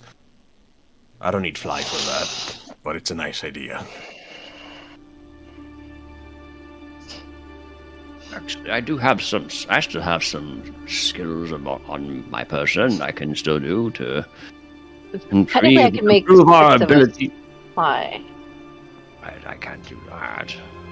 How high are the stairs, DM? It's like 10 feet. It's like 1 story up. Alright, I can jump that. Perfect. If you like, the Noble Aldrich, you said you wanted to try cast a remove curse on it. I can try keeping it in the air with telekinesis. Or I could sneak up on the thing by I cast invisibility. Whoosh. Oh, shoot. So, Why did you do that? Multiple. all right, before resources are used, let me grace some thoughts here. There are probably two means of using the remove curse, right? There's probably 2 ways to use remove curse on it, right, Baldric? 1, remove curse it while it's alive, right? That it will try to defend itself, and normally you can't aggressively remove curse, so I'd have to arbitrate like a melee spell attack, right? Yeah, To try okay. that. The other option is you guys, when you kill the damn thing, it's not that hard to kill it. You guys killed it in like a round of combat. The thing that's scary about it is that it was basically infinitely recycling itself, right? So it's like a war of attrition is dangerous, but you guys as a group, as long as you have some resources, and you have some resources, you basically kill it in a round of combat. And then it becomes basically inert, and then you could very safely cast remove curse on it, right? So there's 2 routes, but you would have to fight it if the remove curse only worked if it was inert, right? You might waste the remove curse if it's actually still active. It might not hit, or it might not work on it if it's alive, right? So those are your 2 routes to use if remove curse even works. So do you want to invisible yourself and go run down there as an assassin to try to find this thing on your own right now, Paul? First, I was gonna go run off on my own. This is gonna give myself the edge in trying to get that advantage for that spell melee attack. You know? Sure. So concentrating. So use. Also, I'm very hurt. So Did you not use any hit dice? Did you not have hit dice? I used some. I'm a wizard. Okay. I can do some healing if you need me to. How can you heal what you can't see? And you hear, True. you hear the sound of you hear the sound of motions of the fabric moving in the wind. The one time he doesn't want to see healing happen to try to study it. All right, so the group moves down the stairs, and you're in the bottom of the fountain down area, and you have a left, you have a right, you have a straight. What, the elemental's just not there? It's not here. I know. The first time I ever saw it, it was way over in the side room. The mess hall. It moves around. Yeah, it's- it Yeah, controls this whole I think floor. Yeah, Yeah. patrols. Let's Patrols. hustle. I mean, we can just leave right now. It's not here. But we have to come back. I mean, we can just dispel it when we come back. We don't have to do that right now. Are we gonna have That's to very pay the true. blood again? There's a weird tree down there. Great. Down there. Tree. This Oh one. boy. Here, like a tree. There's a tree down there. I don't trust the DM. DM. What's What a is DM? it? Tree? Is that Krista telling us Ark's this? gonna sneak up the wall. All right, you sneak up to a wall. Sure. Peek over. Is there a tree there? There is you see this a silhouette of a tree in that room. The hallway's not terribly large, so you can get into the room. In the very center of this space, there appears to be like a kind of circular-shaped room, and then it appears that there's like another hallway that continues on down below that connects towards the cafeteria, right? And in the very center here, there appears to be a kind of like solid ground space that looks like it's soil. And around that is a small ring of like a well that looks like it has water in it. And there's these roots of a tree. You can see the silhouette of the tree. The tree actually looks kind of familiar to you. It's a weird tree, but you recall seeing this when you guys were on the road, this is this looks exactly like the tree that Krista saw on the surface. She said, "Hey, that's the tree we're looking for." It has. It's kind of like a weeping willow. It has this very like fountain-like explosion out of it, like a firework, and these long branches that kind of crawl down. And there appears to be there's like these berries that are along the bark, these palm-sized plums or something, or like apricots, right? They're like on the edge of the trunk of the tree, and there's quite a bit of them. All right. Yeah. Can you describe the tree, Tolkien? Token? No, there's no token. No, Tolkien. What? Lord of the Rings. He spent 2 pages describing a tree. That's the joke. Anyways. Oh yeah. Oh dear. Yeah. What a I'm gonna wave over Doma. Like, yeah, I need to come over there and investigate this tree. I'm less interested because it's not made of stone, but it's pretty You're cool. a tree guy. Come here. Oh, also Lumi, you might wanna... Actually, I think at this point, yeah, Lumi might be better than trees than me. I don't talk to plants. I already explained that. Oh, you don't have to talk to it. You can like look at it and like eat it, maybe. I don't know if I trust nature that grows down here. Can I ignore their conversation and try to perceive if said water demon spirit is walking our way? Perception check. Thank you. Oh, is this with vision? This is on sound, actually. Dang. My eyes are legal, don't help me. And then. you have exhaustion, All so don't forget you have a disadvantage. Not only do you not get advantage, you get disadvantage. All right.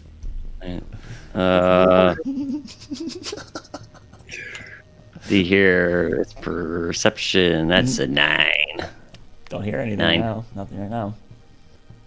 Being too loud, I can't hear. But you guys do, just want to go in and examine the tree? The thing that every time you've run into it thus far does not seem like it's trying to be stealthy. It almost has like a choir of whispers as it moves around the facility. And you've always heard it before you've seen it. I'm trying to listen for the chaos. Yeah, you don't hear it right now, so you feel that your character should feel safe at the moment as he does not hear anything that seems alarming. Whether that's the case or not is who knows. A 9's not very good, so. The DM telling you your character should feel safe is something you never want to hear. Yeah, don't trust DM. You know? Oh my god. Yeah. We're not going to get to Westwind, folks, to this session because we're going to spend the rest of the session here in the community. We got to investigate facility this tree. All right, so shall we walk into the room and check the tree out then? I have seen the tree, okay, and I know its name. Oh. Doma, as you move into the room, the tree reminds you of something. There was the diary you had in the library, and you're in the lower section, and that guy that wrote that diary, there was this woman, this like herbalist or something like that supposedly he eventually got married to, or they got engaged to, right? And the two of them worked on something called the Cephomel, and for some reason that name just comes to mind as you see this tree. This is probably the Cephomel. Well, if I had to guess, from the little bit I know on trees, I think someone made this. Called the Cephomel? A Cephomel. They made a tree? You can make all sorts of things if you put your mind to it. So it's Is there not natural? Not completely, at least. Does it have any special characteristics? Like it won't hit you, right? Anything from the book that was specifically. Well, I know it's been a that. while since I read that passage to you. I doubt you memorized it because you've never been a person with really cared hard on the Lord. Maybe a Kyle, but not so much you. So to help expedite, the guy who wrote it, his love was overly infatuated with this thing, right? This was like her you call it magnum opus, is what it seemed to be. So he kind of referred to it as like with reverence, of like this thing is a gift, and since he cared so much about her, obviously he cared about it. It sounds like there was a donation that was necessary, because he did imply at one point that he helped donate to it, and now that tree is not just hers, but it's also part him. And then when the last entry, he did remark that, like, he was almost like, everything's gone, it's all for naught, it's pointless. And then his last entry was, no way, no, it wasn't. I remember, her creation will endure, even if both of us do not. Both of our vessels are part of it, and that means something. For that, I am blessed. That's the last entry he had. So this would be the legacy of that guy, probably dead, and the woman, who may be dead, may not be dead. Anyone who wants to can do a nature check to see, does this tree meet the criteria of something that would maybe be poisonous or not poisonous, whatever, right? Like, whoever, if anyone would like to do that. Good old baller, Bill. I think it's tasty. Disadvantage. Oh, disadvantage? I'll roll my nat 1 again. Every time I remember Kyle. Roll that one. Nature plus 9, so 8 plus 9 is a 17. The berries look edible. They are about they would fit in your palm. You could theoretically eat one within a 6-second window, i.e. an action. You could eat one of these. They do not appear poisonous. They appear that they would be something you could probably ingest and gain nutrition from. Nothing about this seems peculiar. The leaves of the tree aren't really leaves, though. They seem much more like lawn extensions, like a weeping willow, right? So it kind of felt like the plant feels kind of tentacly a bit, but the base of the tree and the fruit seems completely edible. It's edible. What do you think they meant by donate to the tree? Blood. Yeah. How much natural light is in here? None? None. Only from you guys. I'm not really sure how a plant survive without natural light. Is it an exact copy of the tree above ground, or does it go above ground? That you Just would. part- I mean, part the other tree was miles away, so it's not to say it's impossible. You're underground right now. Could be an extension, but it was miles away. That was, you guys had to chase after Krista for a bit, right, with the fly. So like there's some distance between you and that tree. It's interesting. Well, if no one else is going to eat one, I take a bite. Oh, God. You take one, sure. You throw one in your mouth. Roll a d8 for me. D8? Yep. All right. Yeah, it's a D8. I'll just And roll then for myself. also, if you could, 7. 7. Okay, noted a 7. Can you also, for me, please roll 4d4 and add 4 to it? 4. Ho, ho, ho, ho! Multiplied it to results, you die that many times. 4. And you said add 4 to it? Yep, add 4 on top of this roll. Oh god, That what would have you done? be, oh gosh. That's 15 in total. 3 plus plus 3 is 6, plus 2 is 8, 8 plus 3 is 11, 11 plus 4. So yeah, it's 15 total. All right, so there's 15 total berries. You have consumed 1, so there's 14 remaining. Oh, there's roll dice in there. That's where I was getting So confused. there's 14 berries remaining on the tree. And when you ate it, it had a sweet texture. It was palpable. And your body heals. You heal 2d6 plus 4 hit points. Because you rolled a 7, you said, right? Yeah, I rolled a 7. Yep. Heal 2d6 plus 4 hit points. Well, that wasn't so bad. In fact, I feel revigorated. Oh, I'm sure it wasn't until we find out you just ate the blood of an innocent used to regenerate those who are in power. It might also just give you the shits later on. Who knows? I don't trust everyone down here. So, this place Well, they had to is- survive somehow down here, didn't they? This is probably how. They do have the pens over there with the gelatinous things and. I don't know. I'm not There's touching this. pods on the I- screen. Can I see if there's actual I don't know how to say this, reproductive parts of the plant, like actual seeds and flowers and shit like that? Or is it just all berries? So The berries aren't- normally the fruit is where the seeds would be, but they would be in the I fruit. ate it, though. So you'd have to like dissect a fruit at this point, right? I ate one. Yeah. I've crafted Did I blueberries taste the before. Would I seed? know if they are similar to what I crafted when I use that spell? They look similar. Yeah. Yeah. They're about the same dimensions. It's a little bit different color. And Grootberry, I like to imagine it's red. These look much more like a black, like a plum, or I don't know. They're like a sphere. Oh, okay. But they don't have Yeah. they don't have fur or anything or like hairs on them. They're just like a smooth, fleshy fruit. And it was very palpable. It was sweet. You don't feel sick. You don't feel ill. Your body obviously recovered. There is a beneficial effect to consuming them. You could harvest the 14 if you want to experiment with them more later. You could harvest some of them and leave the rest for later. You could leave all of them here. This is just here. This gives me a bad vibe. This gives me cultist and blood magic vibe. I'm right there with you. This tree doesn't strike me like the stone oak that stands against the storm alone on a hill to show its strength. No, this one is here by bad means. Yes.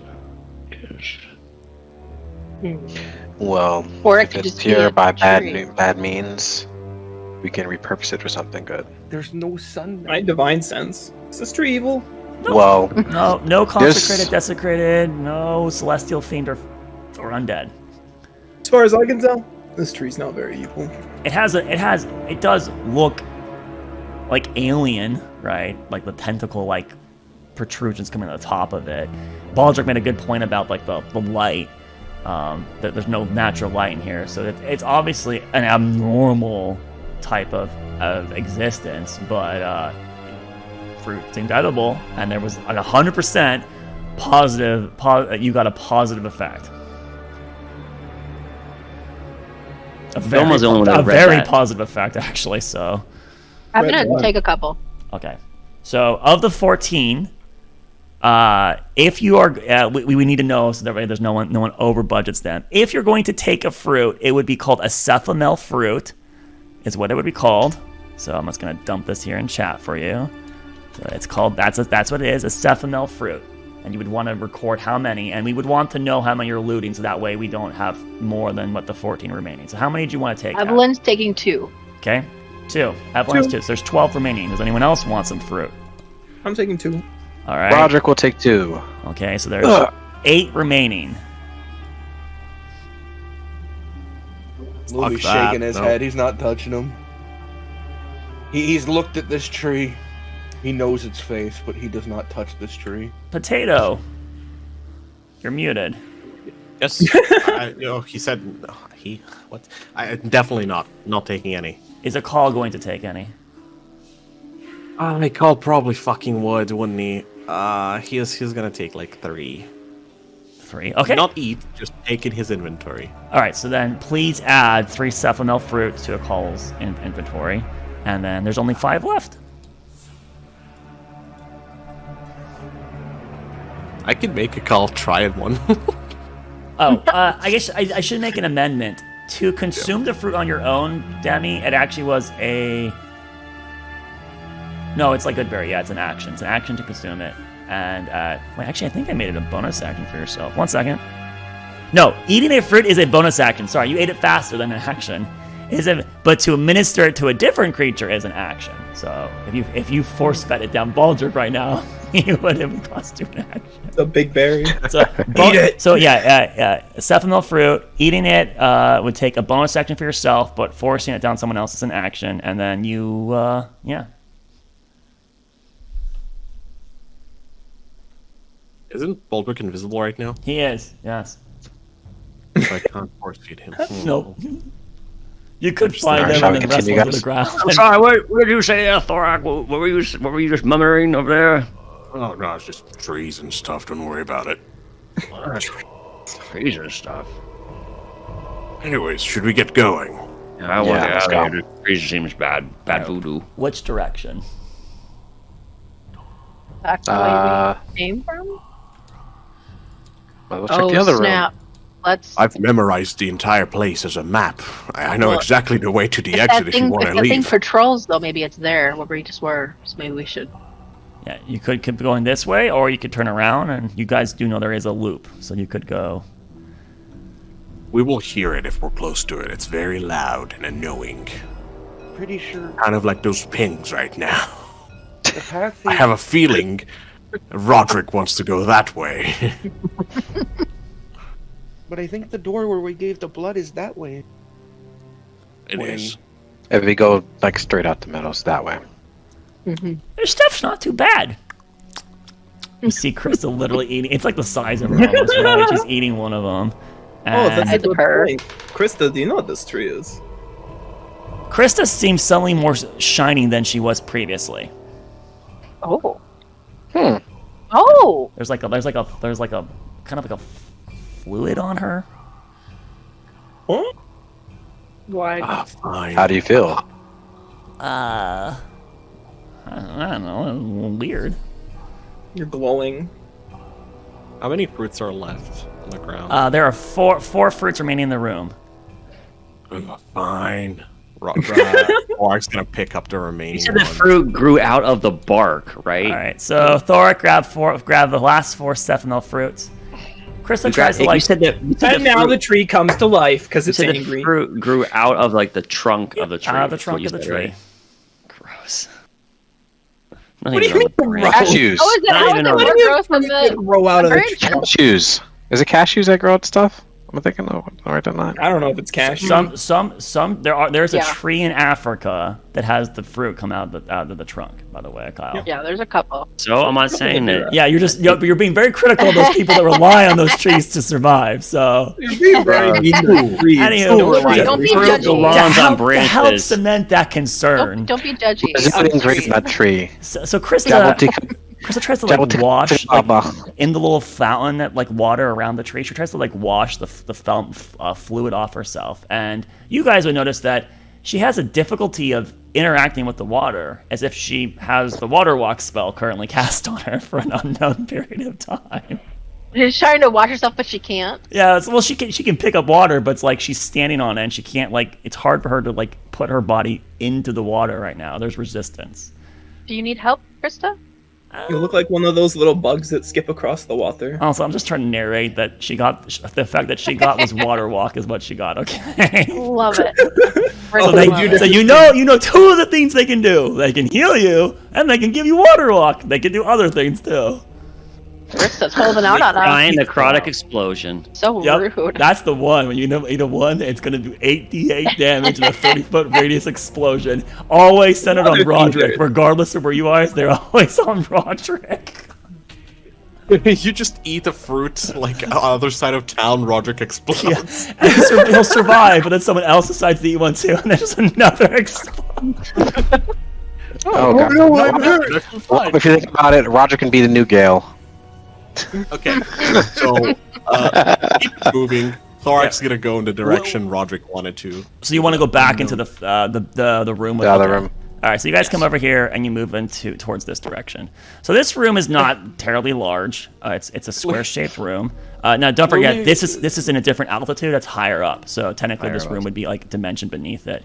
This room is filled, if memory recalls, get to my little map. Yeah, it's just filled with a bunch of jars, like potable jars.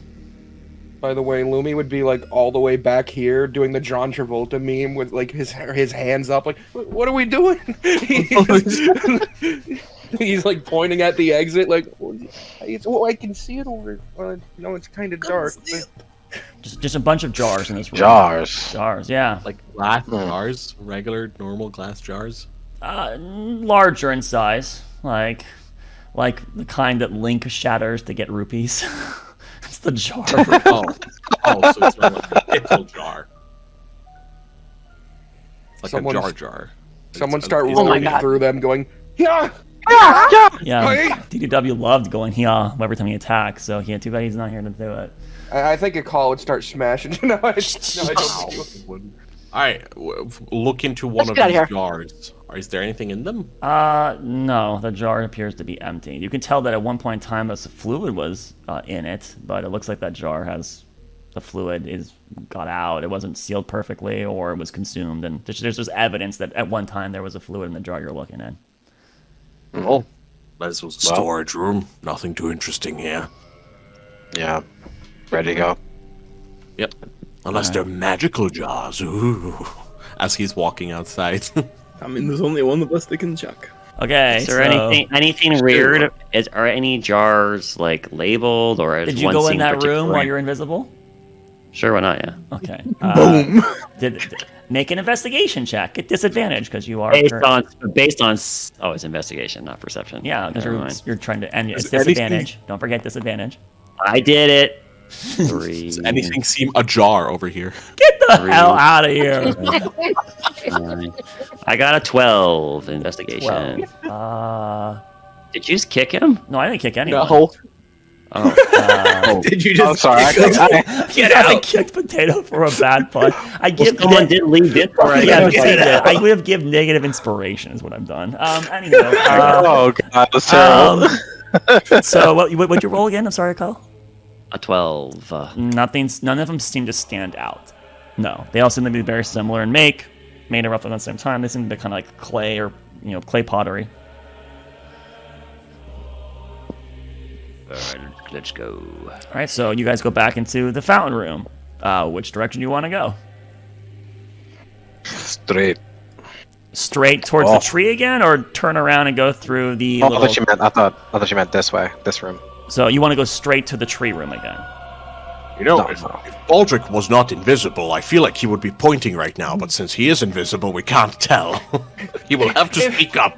If they're going back to the tree room, Lumi doesn't move. Like, they walked, into that room, Lumi was standing at the door. They walked past Lumi, heading the other way, Lumi's standing at the door. Like, where? I almost imagine him starting to fold his arms and starting to Evelyn tap his goes foot and stands against by the ground. Lumi. So yeah, which direction where's the group going? I just need to know. I think we should explore past that Cephalo tree. Why? I don't know, it feels like there's not much more into this area. I just want to be able to go, check that box, tick the boxes.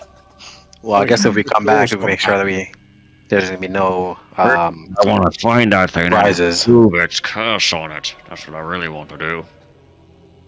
Well, No, let's just go. I'm pretty sure I can remove that curse. I'm sure you can as well. You'll have plenty of chances. I'm hearing something, not behind us, but I guess behind us, but in the what I imagine was the Clover Well room. There's voices in that room right now. Voices? Oh, that's probably it. All right, to the other room. Go. So you guys go towards the tree. Okay, so the party goes into the tree. All right, and then you want to go past the tree? Yes, you go past the tree. Yeah. You're now in the mess hall. The only person that's been here before is Lumi. Lumi's the only one who's been in this room before, but now Lumi and his not rat self sees the couple rat corpses that were here that were killed by the patrolling entity. And you have a couple options. You could make a right and go down towards the dormitory, or you can make a left and go straight. A left and go down towards this room, or you could go straight. There's a bunch of tables in here.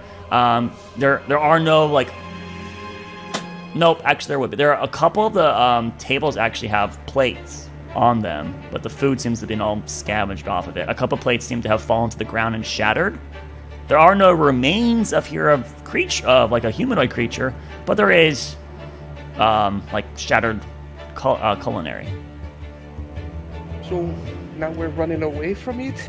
I thought the disembodied voice of Baldric wanted to remove its curse, unless he's still in that room alone.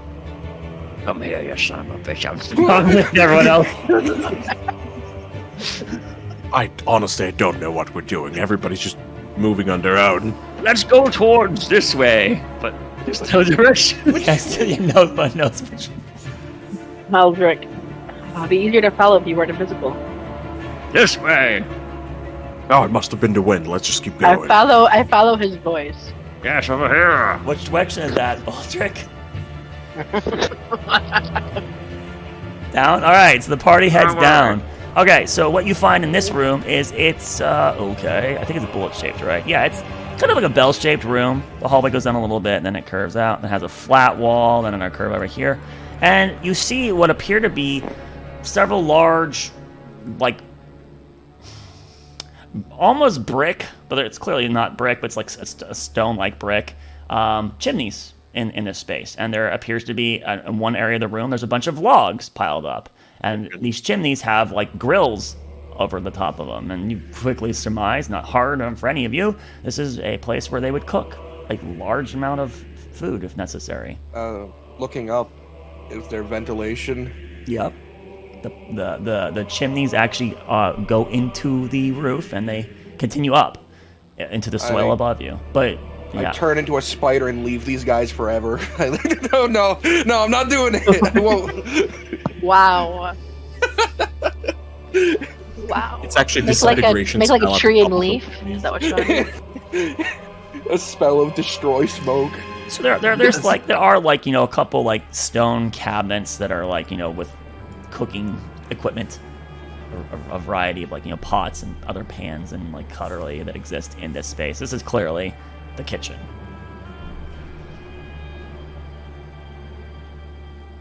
But nothing seems to stand any out. drawers, any like cabinets. Nothing like a drawer to pull out. It's just like everything kind of places or hangs on like a hook on the wall, and it just seems like it's cutlery, kitchen cutlery. All right. This would be a place to cook your meals. That's all I see. There's nothing here. Well, let's go this way. There's only one way to go, so they follow. They know. Oh my voice! We're assuming he's going to the left now, right? All right, so you over here. Guys Back in to the left. Back in the cafeteria, Lumi would try to flip a table just out of a sheer rage, but would be unable to in this exhausted state. And then he would look at Roderick and be like, "Would you flip this table for me, please?" Roderick is just as weak as you. What are you talking about? Me? And he'll turn to the next person. Just that he's whoever's closest to him. Just please. Like he said to Roderick, because he said Roderick, so Roderick, you. We're the closest. Can you put that? I mean, we can work together. I think Roderick has 2 levels of exhaustion too. Great. I think we all do. I'm pretty sure if you do that, it'll come to us. Do you do it? And that's quietly. That's what we want. Right? I'm gonna keep following where I think Baldric went. All right. The party begins to split as Bloomy and Roderick in the back. Everyone leaves them back there. Moving on to the next room. I guess. Do you need this breakdown here still? Are you good, Roderick? The breakdown on how your options. No, you're good. Okay, we're good. All right. We already know the option that was decided. Okay. Well, I mean, you technically still have the opportunity to just redecide, right? You pick the thing that allows you to continue going a direction. All right. So this direction. No. All right. You find a square-shaped room. It's kind of long. And this room has a weird, like, stage in the front of it. And there's a couple little small stairs that get on top of the stage. It's only about 5 feet up, but it is higher. It's a curved stage. And then there's a variety of benches that are placed. It's an amphitheater. It's exactly that. It is an amphitheater-like room. Look at them. They have some culture. So you guys kind of like come into this room. There is another exit at the far end that you could move straight forward and go towards. Or you could turn around. Or you could explore the room. Explore the room for a second. Give me an investigation check. Sure. Don't forget, you have exhaustion. Yep, I feel it in person as well. Oh, that's rough. Help him out. Can I help him or no? Too late. Can we help look through the room? Well, one of you, another person could roll with a disadvantage on their own. That's rough. That's really rough. I got an actual 20 on one, but 9 on the other. All right. Don't you have like a plus 10 or something? Yeah, so it's like an 8. It still ended up being an 18, but it could have been a 29. That's true. It could have been a 29. So this room, and that you said it was an 18. That's what you have right now. Yeah. This room, and I'll give you even the previous room. Something's been bugging you just a little bit as you've been kind of like curiously investigating this space. The broken cutlery in not kitchenware, but rather like the dropped plates and assorted silverware in the mess hall. And then in this space too, there appears to be some bloodstains on the ground. And your inquisitive, private investigative background, you kind of connect some dots. It looked like something went down in this community in a bad direction. Like people were cut down. Maybe guards came in and uncovered it and slaughtered people and then, ran. You can't quite put the full picture, but you have evidence. You see evidence that some sort of confrontation, bloody confrontation, occurred, and probably is what ended up extincting this commune. Whoever survived abandoned it. There are no bodies, so there's no bones, so that seems all to be gone. But there's evidence. There's blood that's congealed over a long period of time, months, if not maybe a year or so. But beyond that, nothing else seems to be. A month? Wait, you said a month? Months. Not years? Months. Yeah. Months to years. Ooh. Do you want to keep going forward? Do you want to stay in this room? Do you want to go back to the previous room? Do you want to go hunt a creature? Go straight. All right, so go to the next room. All right. Next room. All right, this room curves to the right. Doesn't all this sicken you guys? They would sacrifice blood to get in here, then watch shows and eat and survive here, but this place is horrible and filled with death. So what you get is that it's a hallway that seems, well, I didn't do that right, but seems to connect back to the dormitories. Because you start finding rooms that are very similar to the dormitories that you passed earlier. But there are a couple unusual rooms to the left immediately. I guess like this, and then like that, and then like this, and then there like that. Oops, that's Ron. Brain. Whatever. Up, na, na, na, na, na. And then like this, like that. And then,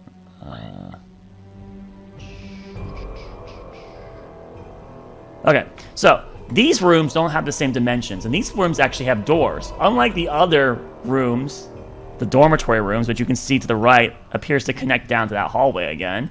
These rooms to the left have actual wooden doors on them. Baldric opens one of them. Baldric, a very foul smell comes from inside that room. It is a very small room with a throne-like chamber that one could sit down and squat and defecate into. Oh. You close the door after getting a healthy whiff. From everyone else's perspective, the thing just opened up on its own because Baldric is invisible, and then quickly slammed shut. I didn't slam. I closed the. I didn't hear anything. So I just saw you gesture. Oh, I was making the creaking door sound again. I didn't hear it. Okay, but I can imagine there's some coughing from Baldric, who's invisible. But eventually, yes, you recognize that there are some. There's three pot chambers. Right to the left, and then there's the dormitory. If you guys go straight, you would head right down to the dormitory, and you could make your way out. You effectively think you've mapped the entire facility now. We did it. Yes. There's one thing left to do. All right. So moving down the hallway takes you a bit with all the little detours in time. And as you get to this hallway, as you start, I imagine, heading out the way you came in, you hear coming towards you from the direction. The call catches you first, but conveniently, a choir of voices is approaching your guys' current direction. Now, you have an option here of doing a variety of things. You can turn and run and avoid the damn thing. You could try to set an ambush for it. Or you could just go and head on and kill it. Definitely ambush it. If you guys have any ideas. I'm ready. All right, so you guys peek into the variety of little dormitories on the side, and I need stealth checks. With Yay, disadvantage because stealth you're all checks. exhausted. My advantage is I can't. I have a disadvantage anyway. Double disadvantage. Another. I get the same exact rolls. What? Oh, Natural 20 and a 9. I got the same on both. wonder. Oh, I'm sorry. What am I doing? Stealth? Yeah. Yep. Stealthy. Oh, I got a 4 Stealth stealth. bar. All right. Oh, fuck. I need you guys to far. quickly, with your actual tokens here. I know the map is not perfect scale, but I need you to pick where you're going to be had each of you individually hide. So, I mean, you could all try to cram into one room if you want to, but let's go. Get yourselves into spots. Which direction did you say it was coming from? From the front, from That the one? clover room. That way. Yeah. It's already coming down. You couldn't get to these hallways, unfortunately. It has to be from these two or downward, basically.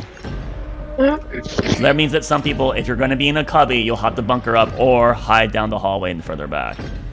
Okay, so Thorak, you're just going to be out in the open. Where's the call token? Not my bra. All right. Okay, so what are those stealths? I don't see them. Oh God, Thorak. 0. What does a Did you 0? wait? Do we have to roll for? Oh, you're next to me too. Oh. It's cool. I got a 4 anyways. Do we My roll? roll Do wasn't we very roll good. for a call? We're probably bumping into each other like Potato oh, needs to roll word. for a call. And then I don't know what Doma's is. Don't forget Doma, you have well, you already had disadvantage because of armor, so Thorak and Baldric bump into each other because Thorak can't see Baldric. that's your initiative one. Get your stealth one. Oh, we gotta do initiative. Or does he move left? That is possible. Okay, so yeah, these aren't very good. Oh, really? Ah, Evelyn got a 23 with damn! 21. Holy snap! 21. All right, well, I rolled 2 19s. yeah. So as it begins to, it doesn't seem to be immediately alerted of you because it's not shrieking like whenever it's gotten confrontation. So you hear this kind of like wet, soggy coming from down the hallway. Your guys' lights. Do you cut your lights or do you keep the light cantrips going? I would have cut mine. Okay, so now it's and then Baldric, did you cut your light? Sure. All right, so now it's complete dark. So you can't see human at all. Anyone that doesn't have dark vision literally can't see. So Fine, Baldric, they can't see you either. Yes, it's perfect. They couldn't see me anyways. I'm invisible. Yeah, exactly. and Thorak, the creature, with you being the first room, its head turns and looks into the room, and it runs at you. Please roll initiative. I look at him, and he looks at me. Is initiative disadvantage too? Yep, that's a skill check. Yeah. Oh, for fuck's sake. Oh, shoot. Ah, yes.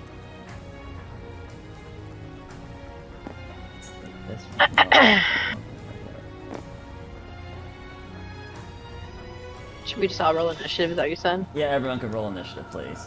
This? No.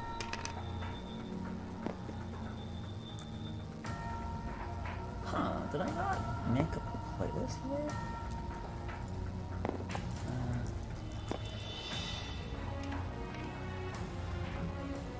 Maybe it is. Wow, I'm rolling both high and low at the same time. Gotta love it. Yeah, bam. Alright. Wee. So, man. I mean, really, tokens don't matter too much. Okay, so, wow, you rolled really well. Holy crap, Evelyn. Alright, so technically, Evelyn, you'd be theoretically first to respond, but, yeah, I mean, guess you could peek out and shoot it if you would like. Yeah. I will peek out and what do I want to do?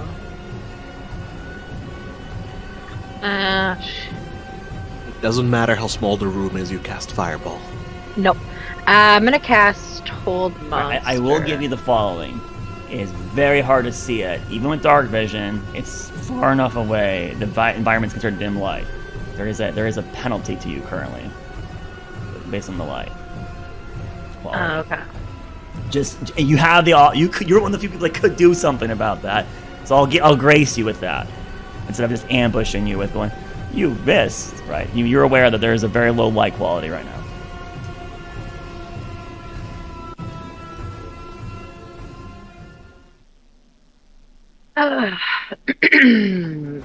What is in the hallway? Is there anything like on the walls or anything? No, not to your like knowledge. Sconces, anything like that? There would be like places that torches. There are sconces where torches could be equipped. Yeah. Oh god. Basically, you're saying I'm going to be at disadvantage anyway, right? For trying to shoot it with anything. There'll be a penalty, and then the rest of your party might also have problems. In fact, when your guys' entire plan is hinged upon a person being able to hit it, and currently you can't see it at all right now. So. I'll cast. If there's like a sconce or something by him, I want to cast light on that. It lights like on the object in the wall. Lights touch, so you'd have to touch the object. My cantrip? It still is a touch cantrip. Oh, then I will cast. Well, I'll use distance. I'll do my sorcery points. Right, you would have to get closer, because I think it only makes it go to 30 feet. So you would have to get closer to the thing. Sure. Which means you're within 30 feet of the effectively, sconce yeah, you'd have to be almost within 30 feet of it. Yeah. Okay, but you, bam, light, Baldric.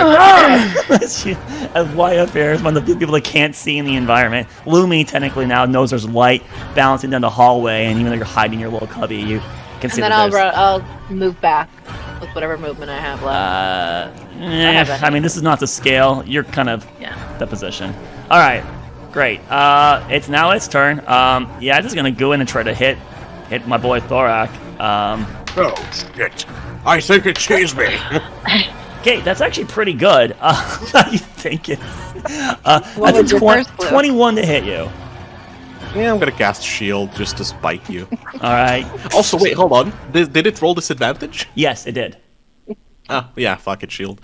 All right, you cast shield. Yeah, it reaches out and tries to claw you, and you expend whatever spell slot you have, and its claws like rake off, and you kind of see some water droplets spray off, but it doesn't hit you.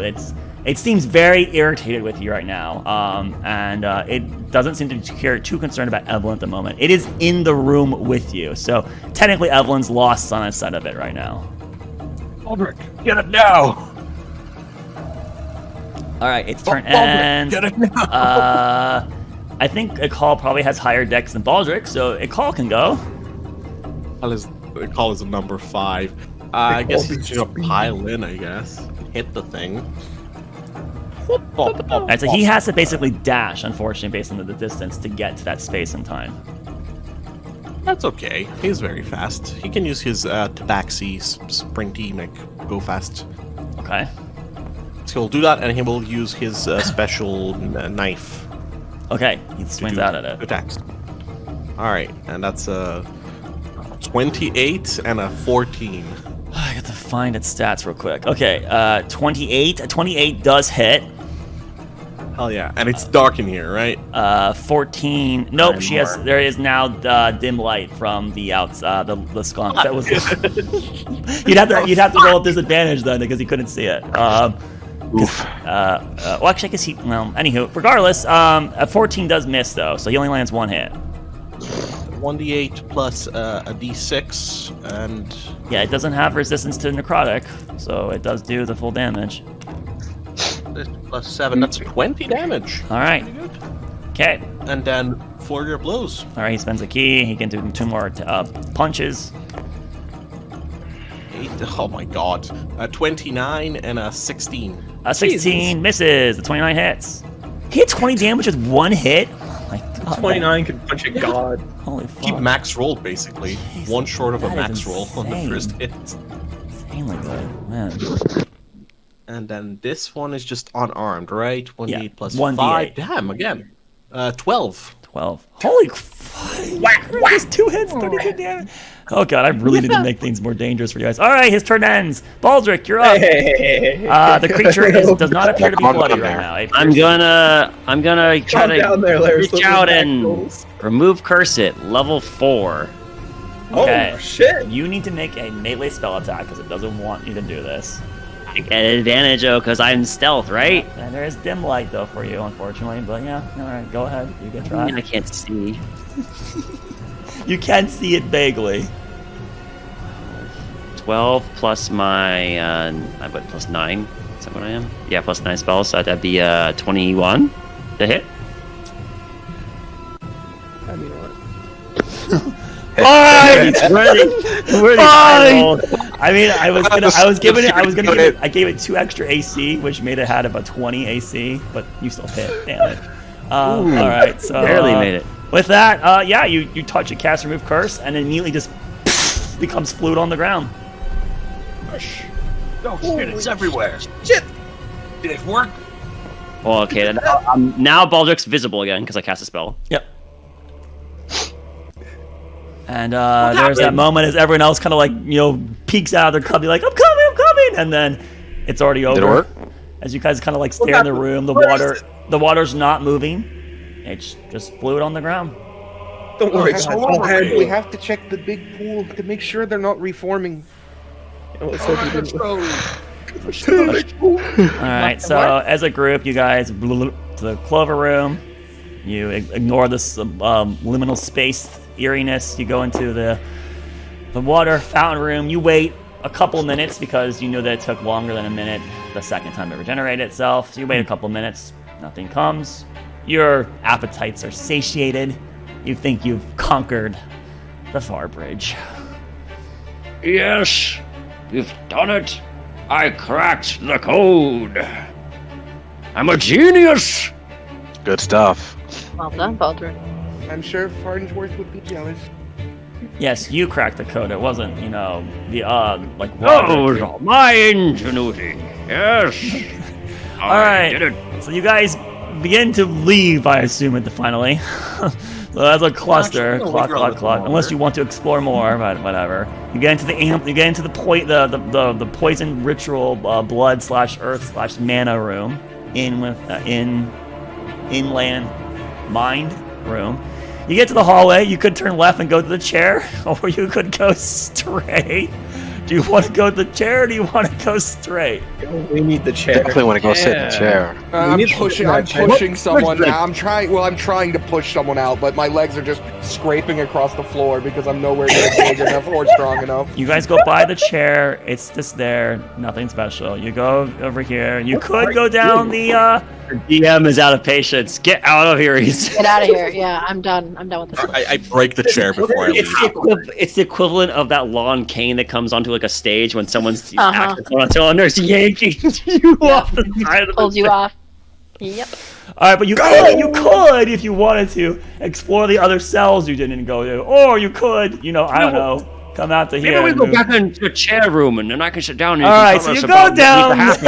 You go down the 6x6 word room, which was what you guys picked. What the heck? The wrong one. The Lumi pick. You picked. Blind ignorance can cost us everything, or something like that. And you guys go past it. Nothing happens. You do see the runes where you could touch them and click new ones if you wanted to. But if someone has a compulsion to touch one of you slaps their hand to prevent them from interacting with it for a moment. Like no, Thorak, no. And continue moving. Eventually, you guys would backtrack to everyone's favorite portion. You enter in a hall space, and I guess I technically need to do this. Hold on. Right. You enter into a hall space, and there is a room in front of you that has a right, a forward, and a left. And as you enter into the room, there is okay, hold on, I have to 3 drips. Drip. Good God. Oh, right. I know this one. We just go backwards, right? You have to make a wrong Roger just turn, looks then up. go backwards. That's what it was, if I remember correctly. Roger looks up. What does it say? Yeah, so you would see that behind so in the room you're in right now, if you made to your left, it says 2, forward says 3, no, sorry, left says 1 above the hallway, forward says 2, 3 says to the right, and 4 is behind you. We go I to think the right. we need to go right, left, forward, forward, forward, left, forward, forward, and then we're out. We know how We don't the have to do trips as work. much. Planetarium. We're trying to get back to the first room, so All we have to do is just make the wrong turn, then go backwards. Yeah, and we're back exactly. where we're supposed to be. Exactly, yes. Oh, okay, let's hope. I'm pretty Oh, sure do this- I need to cast very telepathic bond before we go through this again? Do we need that? I'm thinking, yeah. Alright. one of the less fortunate ones gets Is there lost. something to sit down? I'll go get the chair. Thor's gonna go get the chair. Good God. Alright, Thorak, you head Help us back the way you all. came, and your brilliant idea comes to an alarming problem. You get to the 6x6 word puzzle, and you have to guess a word puzzle to go get the chair, unfortunately. So I can do go the get same it for one. you real quick. Here it is, if you would like to guess. Oh no. Just did the one Luby did, and then go into the empty ooze room, right? Do you remember which one that is? You got to. Yes, but I won't complicate it. He's sit on the floor. It'll be fine. says- I he won't says, take up that much Just time. Fuck that. Oh, what's and- taking so long? I want that chair!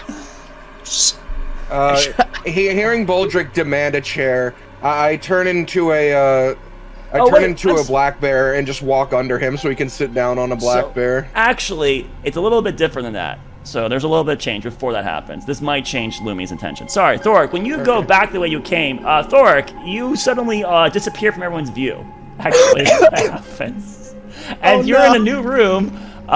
You enter a room that has a left, a forward, and a right. And you don't have our bond yet. And right? yep, and you hear drip, drip. Alright, I look God. up and I go to where the 2 drops are. The 2 drops. All right, you go. All right, so you go to the 2 one. All right, you enter a room. There's 3 drops. Drip, drip, drip. I'll keep following the amount of drips and numbers. All right. Eventually, you get to the hallway where your party's supposed to be, but they're not there. In fact, you go past them, and you now enter into the room where there is a 6x6 grid. Oh, wait. It's like you go into an adjacent plane where it's different, and if you guys are in the same spots or something. yeah. That works. Meanwhile, What are Bal- we this doing takes now? like 10 minutes. Baldur, Thor- your spell completes, but Thorix never came with the chair, and Thor's he's been taken gone an for awfully like long 10 time with that minutes. chair. Man, it took a lot. Where is Thorak? Thorak! Perhaps me and Nicole should go look. No. How do you know what path he took? Yeah, he just Louis points out like the main hallway. Like he just went that way Yeah, afterwards. to the chair. Uh, Oh, gosh. All right, so we're gonna say 25 minutes happens. The king comes in.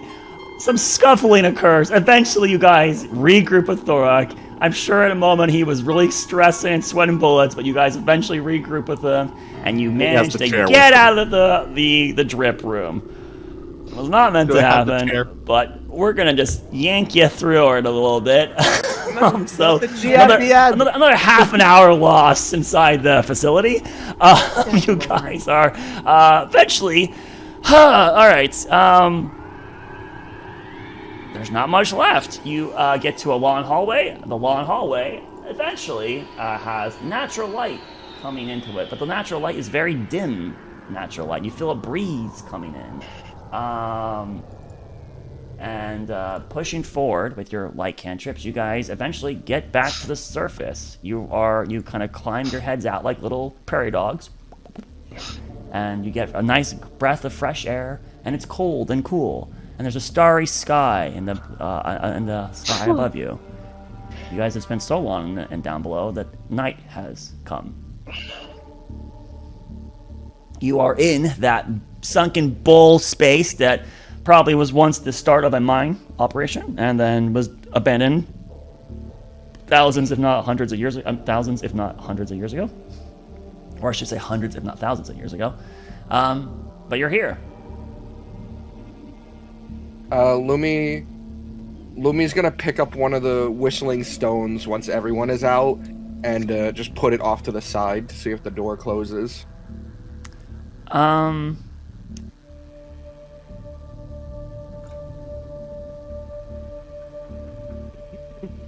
Yes, I guess it would. It would seal up and disappear. All right. Okay. Wow.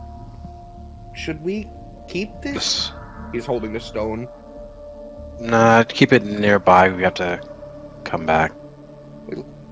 I know, but we don't want anyone else going down there, right? How many other people really know this exists? Well, whoever took you there. I don't think there. Well, too many are. Looks like something. All right. Just keep it with you. Keep it with you, Lumi. Good idea. Or you can give it to me. He holds the stone up to Roderick. I don't know Roderick why will we're doing take the this. stone. I'm just gonna delete all the art, actually. Bam.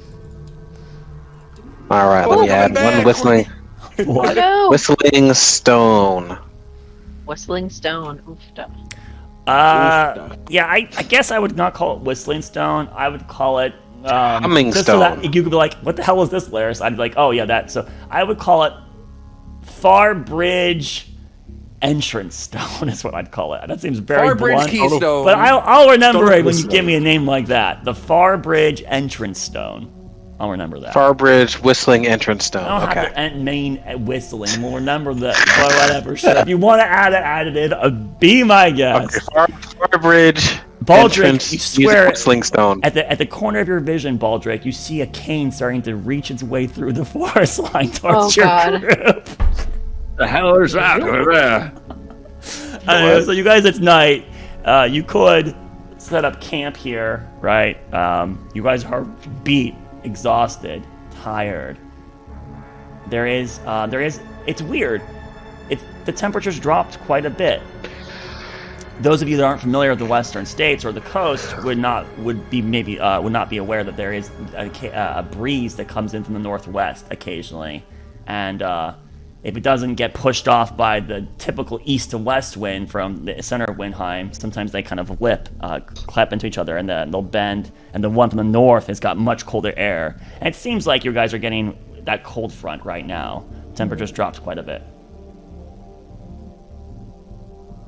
Yeah, let's. Do you guys want to stay in the middle of this? I'd prefer probably on the outside just in case.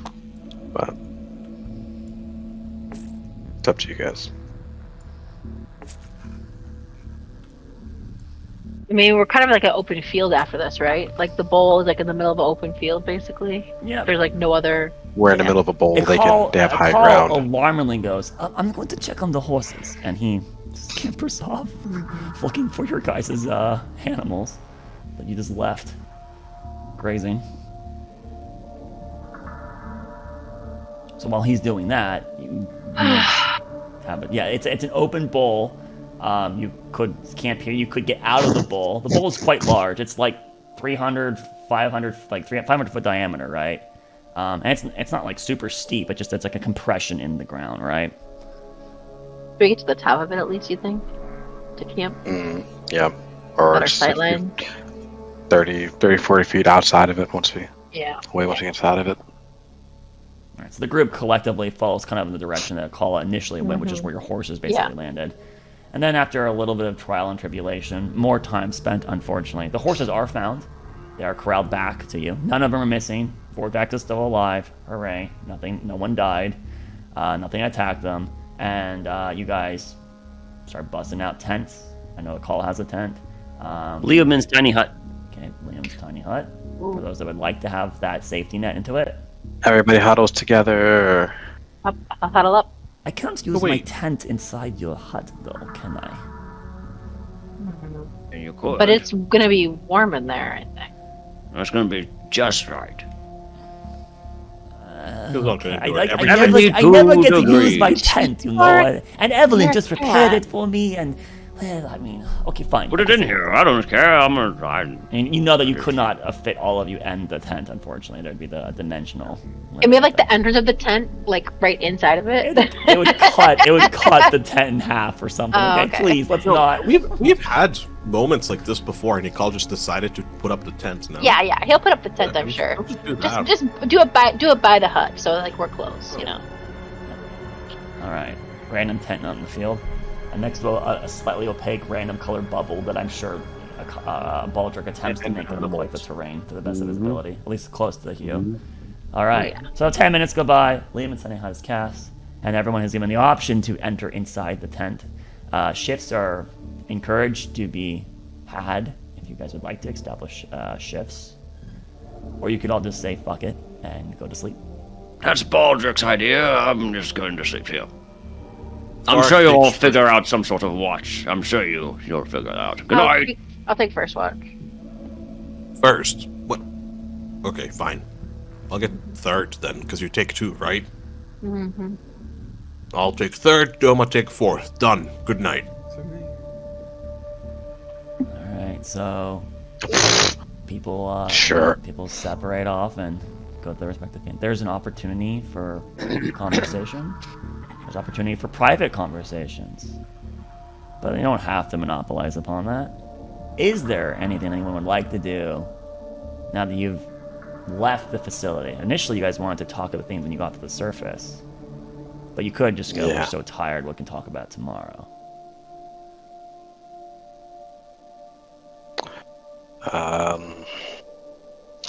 Let's see.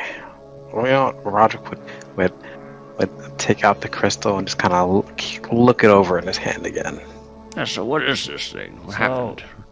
you guys could make a small campfire to produce light, right? You could rotate light canisters, but Baldric already went, so he's out. Because he said, you guys got it, so I don't think he much cared initially, did he? Unless suddenly he just Don't Wink Daddies pops up and My nightcap shoots up. the crystal! Wait a minute. we have to have a conversation. So yeah, 10 minutes later, Baldric shoots up and hobbles his way over to you in the small little sheltered space inside the team and Lyman's tiny hut. So, Hey, Baldric. what actually happened? Oh, the hubbub of getting out of there. We forgot what we did it all for. Mind telling us what transpired? Short form. I had a choice. Hold on, let's make sure Cole can get into here. Cole, come out of your tent and come over here. Yes, coming. Can he coming. enter? It's everyone in the lake, right? Everyone's here so that, we don't have to have this conversation a million times. Yep, everyone should be. Wonderful. Yeah. The cane suddenly retreats back into the forest. Whoa, I was close. I was doomed. Nadal was coming. So, well, Baldric, I'll start with you. Well, I'll ask you since you have the most experience of everyone here. What's the worth of a soul against billions? What sort of riddle is this? Are we talking philosophy again? Oh, before I told you I hate philosophy. One soul. Whose Well, soul? about your personal philosophy. Oh, Pete's sake. Okay, fine. Okay, if I'm going to entertain such crazy lunacy, fine. What's the worth of a soul versus billions? Well, whose soul? I would think that I don't think in such silly terms that everyone's soul is of equal merit, because do gods have souls? What about Eldian? Big giant entities. Do they have souls? With the amount of energy that soul consists of, if it even has energy or mana or whatever you believe, when they pass on, does that energy go someplace? That's why I hate philosophy. It's hard to be able to take logic and reason to things that you don't have The full grasp a way to of. conceptualize. Yes, how to really do it. Well, even If we're going to say that all souls had equal value, then you could maybe make it some sort of mathematical logic way of conceptualizing it. Sure, one soul is not worth as many as billions, but then you have. I'm sure there's some sort of quality of the soul that has to be factored. For example, from our point of view, society, humanoids are more. Their life is worth more than like insects, right? Now, to an ant, they think their existence is just as important as ours, and they would want to lose 1 to 1. But to us, we probably see our lives worth 1,000 million of the insects. So it's just a weird thought trap you can get stuck behind. But if of equal value, Well, if it helps clarify, and for everyone else to kind of think about, if you could sacrifice one person to save many more, would you make that sacrifice? Depends on who the person is. Is. yes, are they a willing sacrifice?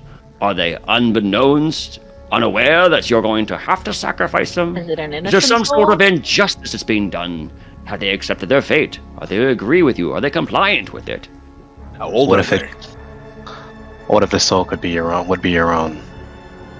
If you're volunteering, then that's what we're all doing. Well, no, I guess we're not exactly sacrificing our souls. We're sacrificing our flesh and blood when we're going out there to try to stop Levolt and Nadal from ending all of existence. So sacrifice is an inherent nature of existence. Mothers and fathers sacrifice their lives, their time on this threshold to raise their young. So sacrifices must be made for life to progenerate and carry forward. This is hard to look at, I suppose.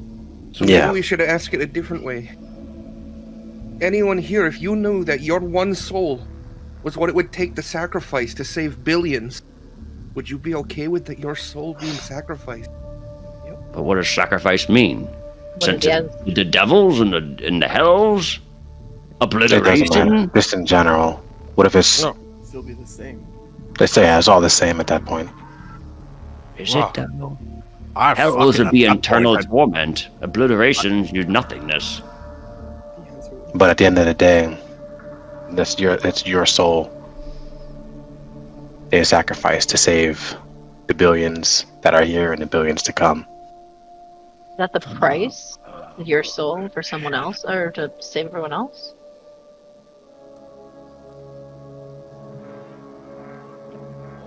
I mean, If we're going down to hell, I'll do it for free. I've been meaning to give those devils a piece of my mind for a while. I'm sure if you're going to hell, you're not going to go down there and lollydog and be like having a picnic on a beach. I'm pretty sure they're going to be sticking you with hot poking irons or something. Yeah. And I'll be sticking them back. Sounds Oh yes, I'm great. sure they'll let you do that. Oh yes, that'd be so simple. Well, I I wouldn't let don't them know if I would go stick to hell me. if I died. I'm pretty sure in this sort of hypothetical, you are powerless in the other place that your soul goes to, Thorak. Then no, I do not want it for free. Oh, I'm glad we've figured that one out. At least you're. I've told you this before. I hate philosophy. This is so stupid. Such a waste of time. Why are you philosophizing that? Because you asked me. I did ask. not. I asked, so. I also don't know. And you even said something like some buttered words about how, you're the most person with the most wisdom and experience. Baldric, help us. Well, yeah, I'm asking for your point of view on that, considering your experience. I'm experienced for maybe for a human, but I point over at Lumi. Fey creature live extremely long-lived lives. How many years? Wait, I'm a few centuries old. No, Also- okay, there we go. I Fuck don't know him. if I would sacrifice myself. I'm the only one left fighting for my grove. They're already gone. Well, then I I guess can you could save them.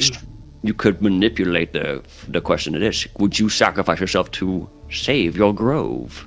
Would you give up your soul to save your grove and bring your people back? Similar type of question. Lumi's gripping his pale staff. He doesn't answer that one. He just sort of averts his eyes. Exactly. This is so hard when you don't have all the actual facts at hand. When you're signing contracts and types of things, you have to read all the minutiae and the details. There's been no contract signed. Roderick, Okay. did he ask for your soul specifically or someone else's? What is the crystal for? It's complicated sorts. Feels like not necessarily asking for my soul. The crystal, you kind of like look at it and kind of like twirl it, not twirl it, but kind of like just look it over in his hand, turning it from side to side. That this is supposed to be used to capture fuel of sorts, and I'm sure you can imagine what that may be, of those who have wronged me. Ah. So maybe it's like a soul capturing thing. Yes. But you're So the supposed to. fuel there. is the soul of the person who's wronged you. Okay, so I just have to ask, what the fuck is a soul? How do we even quantify that? What do you mean to quantify a soul? Why, I mean, is there even an afterlife? Does losing your soul mean you don't get that? What Baldric was saying. If There's you something take someone's afterwards. soul, what happens? Can It's you just- put someone's soul in a rock? Did Elrian actually give any sort of criterion on what this is about? For example, did he only ask you what did it specifically you're asking us now, or did he give you more details on saving billions of lives or saving billions of souls? Because remember, the thing we're worried about right now with Nadal and Lakalathep and all that is the end of existence, which I would believe would also include the afterlife. Yes. Of course, there's an afterlife. So One soul the that's end of wronged existence. you to save everyone in the afterlife. Wronged is a No, pretty no. broad statement. What would happen if I stubbed your toe? Does that mean Well, you I get my don't think soul? it's that kind of wrong. no, it's not like that. Why do you have to sacrifice the person that you would want It's to not- sacrifice? It's The person that's initially. wronged you. Initially, I don't believe he was referencing those people, but more so, am I willing to sacrifice myself to save others? Because he mentioned that. Did he say He you didn't- specifically, or did he say the people that have wronged you? I thought you just said the ones that have wronged you. There's two factors on this. Initially, that's what was asked. The worth of the soul against millions.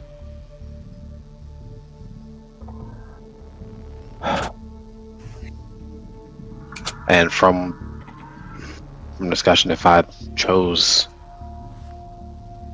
to leave him, basically, it would leave us, Oh, well, me in a state where I'm be enfeebled, in which I wouldn't be able to help, and that would jeopardize all that we're going through right now. so if you give up the braid, we fail and everybody dies. Could possibly fail, yeah. Basically, we have a Oh. better chance with the braid. Oh, This sounds like the conversation, the recanting of what Niara was saying to Evelyn now about the probabilities of success and different paths Yes. ahead of us. Yes. He presented us a plethora of options. Whole lot At the of same time, powerful though, people tell us Elrian's we a are very... to succeed. What was that, Lumi? I just said a whole lot of powerful people tell you how likely you are to succeed. Too many vested interests.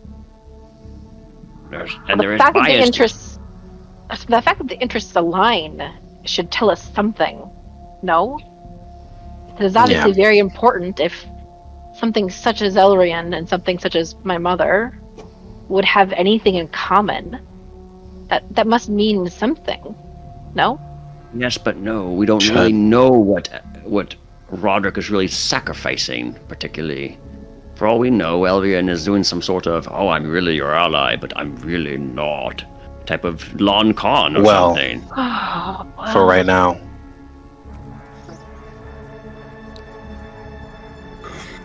For those that are we they're can not say able those. to watch the podcast later, Laris just pricked himself with an imaginary needle and said, ooh, that hurts. Why are you ratting me out? I watched the episodes later, and I know I'll be like, I'll forget that you've done that because I won't see the video because I'm doing it in my car. I didn't want to interrupt the scene, but you totally interrupted for me. But yeah, it's like, gosh, I mean, God, if you did like a blood donation or something, whew, gosh, could have been We're all braided now, baby. baby. No. Hey, get back to your scene. Oh shit. No. What mean- the fuck? It's me So that's what are that'll your bear options? for it right now.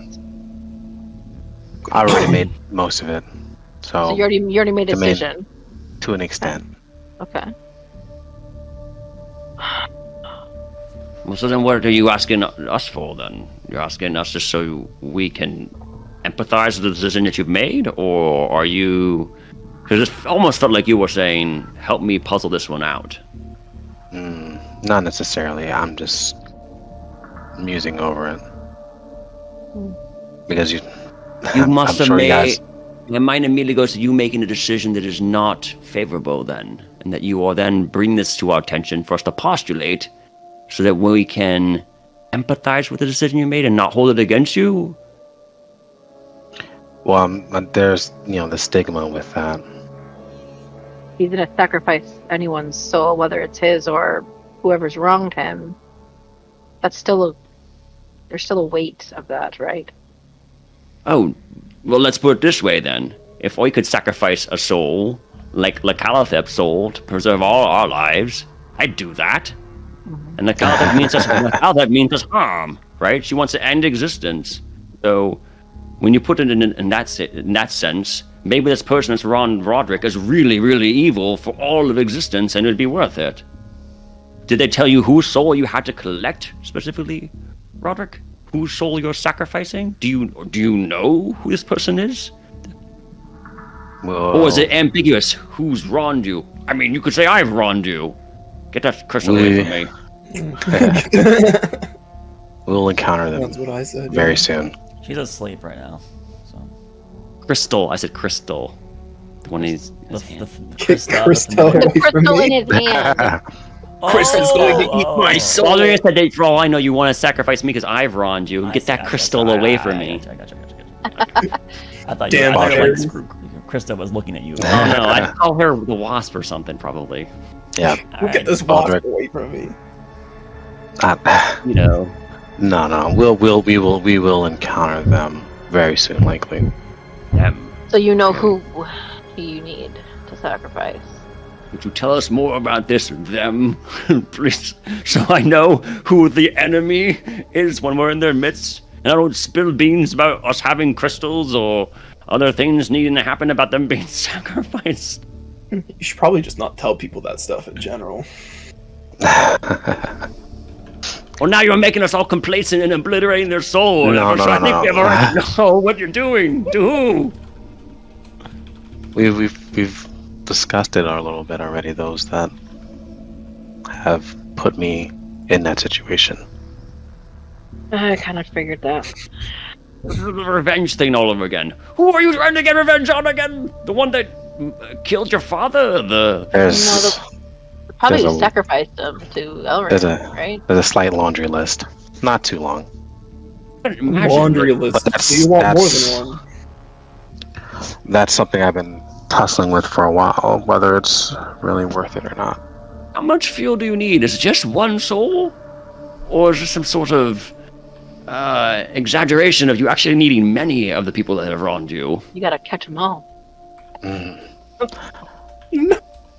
Wait, I'm not sure on the number. I'm pretty sure it shouldn't be that much to just begin breeding again, and then with the crystal, continuing with that is that it was possible to eventually leave. Ah, leave what? the braid. Yes, him. completely, or it. Oh, Well, I thought you could already leave anyways. The breeding's being undone, and that's why we had to come out here. It's eroding in such. Yeah, again, if I leave, just leave as it is wholesale, I would be dead weight at that point. Oh, so doing We this, all you die. can leave, but still have some sort of power and influence. Just Yes, one final to be able to check, really. assist. Okay. oh boy. Right. I think Okay. I need some rest. Wait, I'm staying up. Everybody needs to get rest. Everybody needs to lay down so I can go to sleep. Oh boy, this is. So, what's the decision that you've made, Roderick? You said you've already made it. To an extent. For right now, because mainly for the odds. You need the soul. Yeah.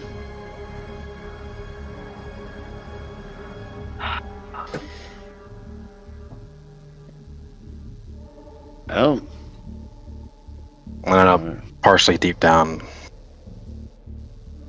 I think I was kind of excited to be able to say exact revenge in one way, in that form. it's almost like Elrian gave you a thing that you wanted. Almost like he could be manipulating you, giving you the very thing you want. Power, revenge. Enticing him to. It's almost like giving candy to a do baby. something. Are we sure Elrian can be trusted? No. No, but The answer to that question Our this whole interests- time has been no. Yeah, The our interests this he has time are- provided you seem to Our align. interests are aligned. He can lie! That made his real And risk his interest. own existence. The only problem is that's assuming that he doesn't have other outs to this. I don't believe there is. Where we are expressed already multiple times that we're the close. I am us. We are the closest to everything going on. I think we have the most influence on what's going on. Those other pieces may have are like tertiary and probably at best.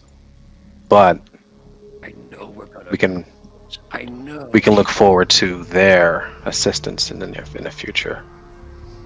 do you think my mom saw this? Maybe. Do you think this is why I met you? Maybe. This is the only way. We won't know anytime soon yet.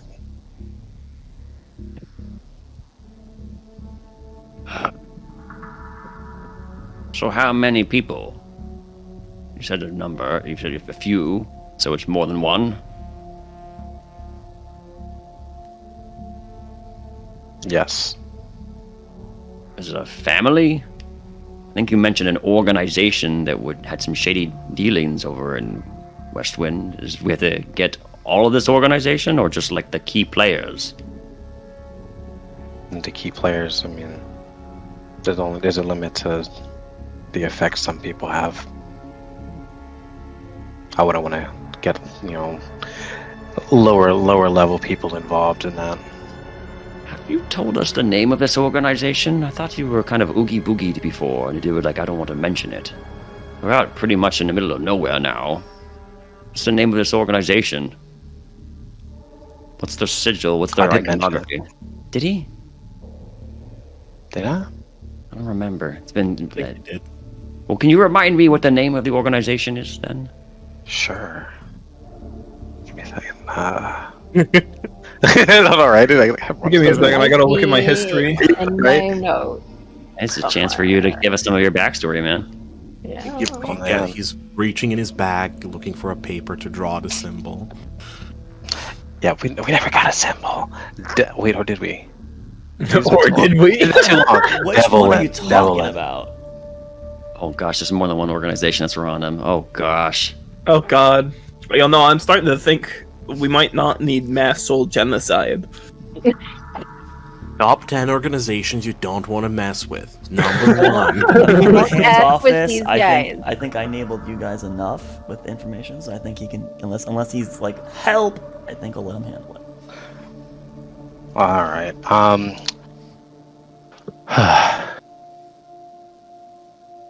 Sometimes the DM just needs to let the fishes swim. Yeah, just flounder around. I love flounder.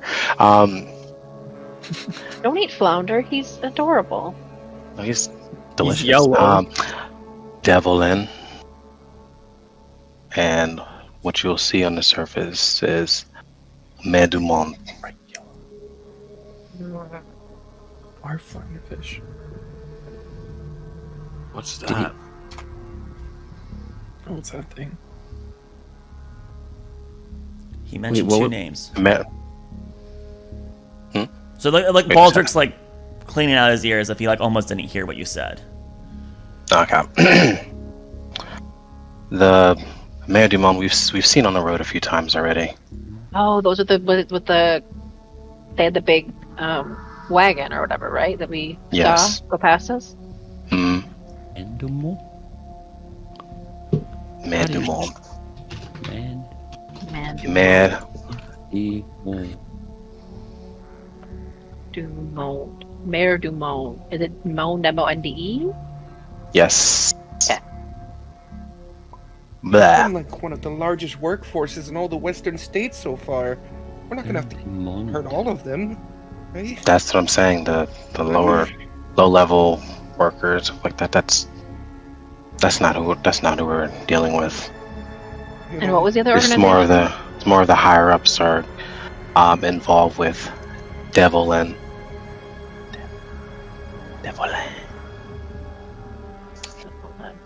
devils?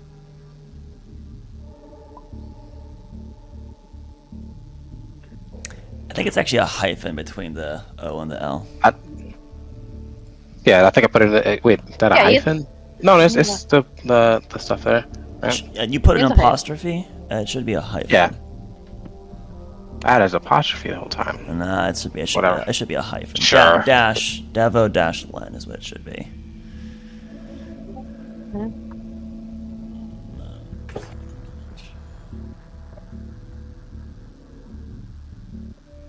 And who's Devlin? Devlin's a person in this organization, or was that another Oh no, organization? apparently it is. That's It it. is an apostrophe in your backstory, but that's not what I've put it elsewhere, right? Oh my gosh. I'll get back to you on that. Holy crap. Okay, that's fine. We can. That's an something inconsistency. Holy moly.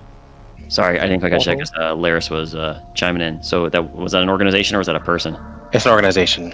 That's another organization. Yeah, it's one of the. They work Eric in the background, and they have a lot of shady dealings, and their reach extends into a lot of facets in Westwind. So was I'm Mayor not sure how far. Dumont? Was Mayor Dumont the one that was involved in your thing? Your braiding? Are any of these directly related to the cult with Elrian, or any Far Realm deities? That's. Yeah, with that one, that's because I want to say no with that. You have it as a hyphen. It's hyphen. Okay. Yeah, it's, Hyphen. I guess when your document is the only document that has an apostrophe, every other place the name comes up is hyphen. So I don't know how that slipped through that Okay. way for us, Yeah. but that's clearly where That's the fine. error occurred when I was talking to you about it. So anyways, Okay, what's the no question problem. for me? Sorry. Oh, I asked if Mayor Dumont was the organization that sacrificed him. And then Baldur followed up by saying, "Are either of these organizations the one, Like the cult related? of Elrian, or are they related to other Far Realm patrons, You wouldn't know. entities?" Unfortunately, Yeah, Robert that's does not what I know. So let's start with this. Who would like a history check for the first one, Mayor Dumont? I don't think Domo should get one for these, should he? Domo, I'll do a history check. I've heard some of this stuff. You're free to roll. Okay. It's the disadvantage, right? I will. It is disadvantage to everyone. Anyone that wants to roll for their characters is one of those times that I will be more gracie and allow it. I think the exhaustion's pretty penalizing here. So I don't think Dumbo would have heard much, but we'll give it a try. Just Well, it wasn't Double everyone 11s, can roll baby. it. Wants to roll. The people from the other mountain unfortunately cannot. So they would never have heard it. It didn't exist when they were. Yep. 13. 12. 19. With disadvantage? What the Yep. heck? Well, Yeah, that is crazy. Okay, so what did you Everyone's get? going Roderick? hard today.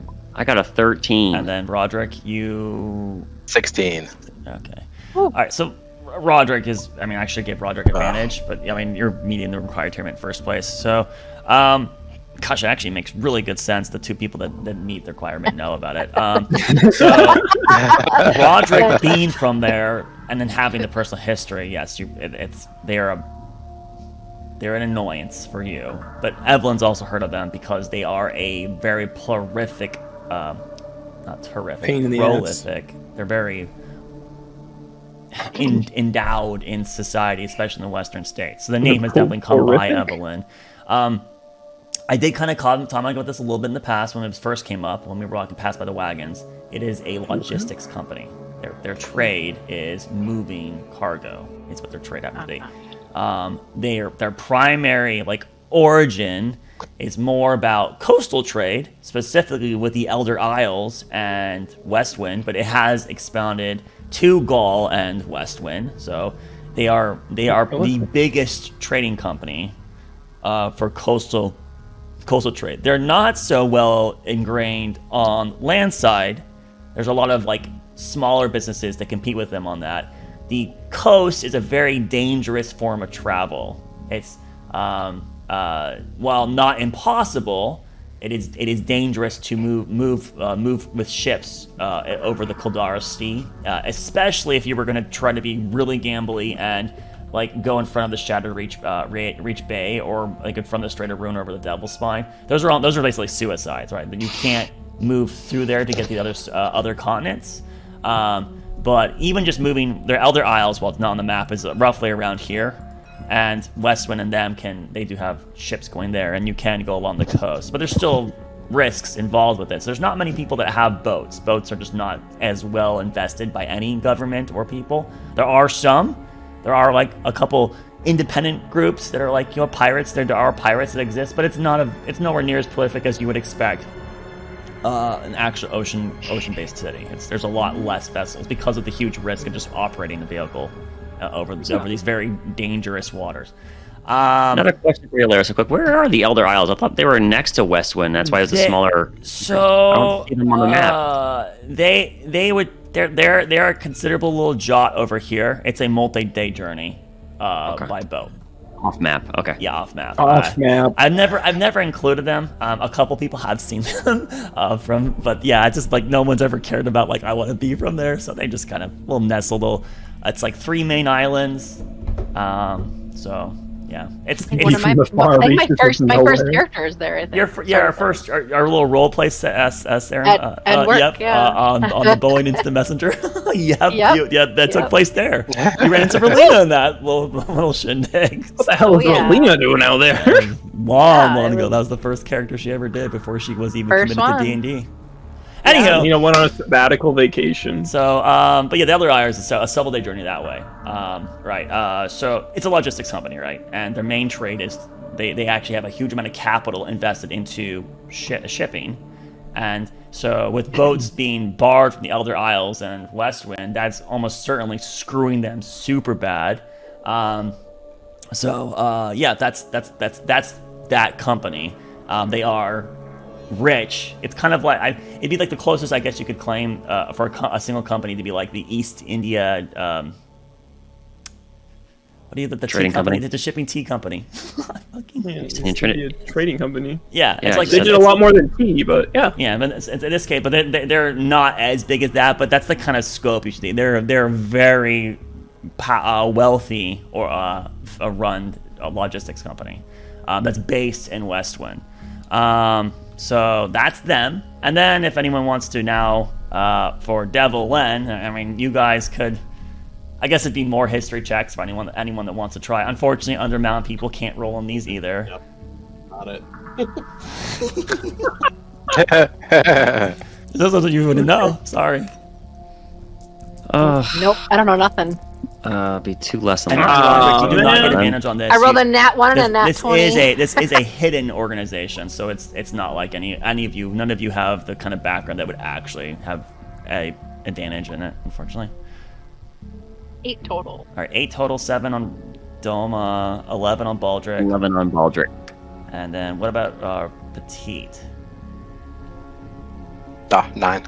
A 9? Oh, okay. Yeah. Oh, so gosh. Freaking disadvantage, right? Yeah. So ultimately, Roderick knows the most here about anyone. Baldric, the name sounds familiar for some reason. I gave Roderick a little bit easier DC because he's familiar with it. A little bit more familiar. What Roderick knows is that the name has association to criminal activity. He knows that much. But he knows it's a very secretive organization.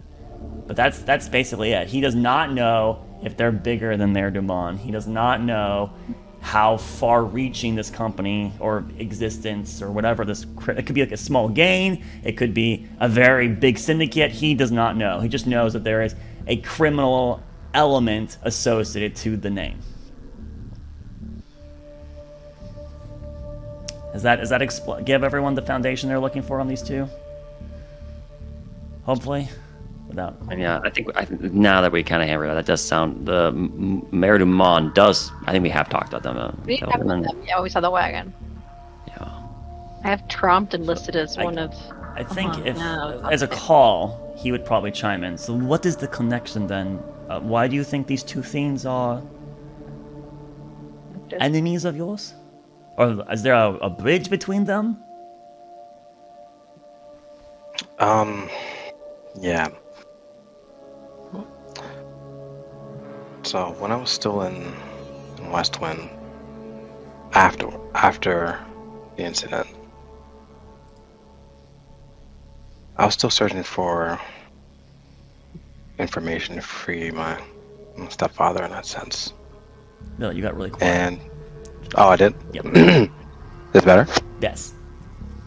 When I was in Westwind, after the Elrian incident, Krista and I were basically searching for information to free my stepfather, and eventually would find one man filed and speaking with some people, and he mentions devil, and I'll find documents, ledgers and such, and all of them seem to infer some dealings with devil, and seem like that's Mayor du Monde is doing a little more than what is above board. Additionally,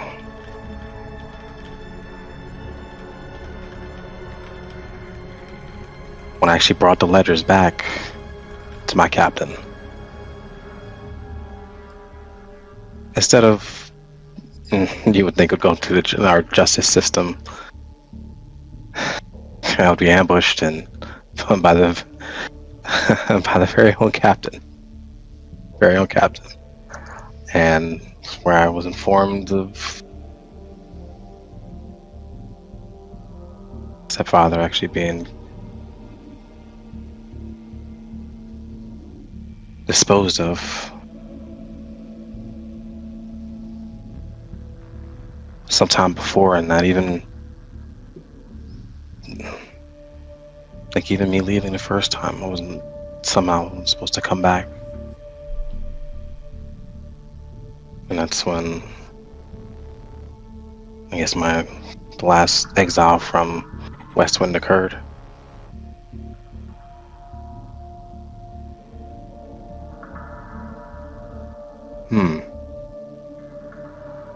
So you think these two are connected? I think it's all connected in some way. Doesn't explain who we are trying to trap in your gem, but I guess it's some. I think Captain Birch will definitely be number one for sure.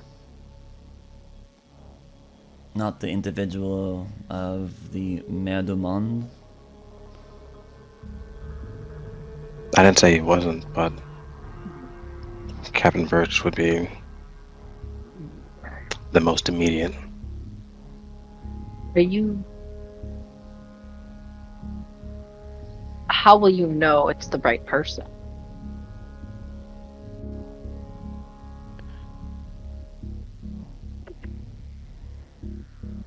I don't know. I won't say I will feel it in my gut, but I would sure like to. You think he'll help you though? When the time Possibly. comes.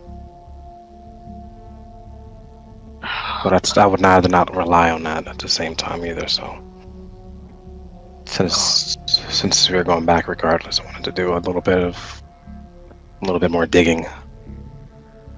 Just more so to put my mind at ease. And maybe If it wasn't an outer evil offering this, it'd be just so easy to accept. Bringing justice to people who are obviously corrupt and doing harm to everyone else. So simple. But because of the fact that we're playing with outer evils and they have all these other sort of machinations at play, it just complicates things into such a degree where you just can't trust what's in front of you. For all we know, it's like you can't trust certain people. Yes, it's like there's a DM waving his hands on the screen right now, but I can't see it because I'll be rewatching this later. It's, I mean, it's the exact vehicle that you were looking for, that you've explained earlier. Power, revenge. Against the people that have wronged you the most. The thing you want more, Eldon, just happens to have it right here. The shiny bow. And a pretty purplish amethyst crystal ready to go. Ready to pop it off. do I seem like I'm ready to do this? Like jumping at the joy for this? No. I'm not saying I don't want these bad people to be brought to justice. I'm just saying I have a hard time trusting Elrian.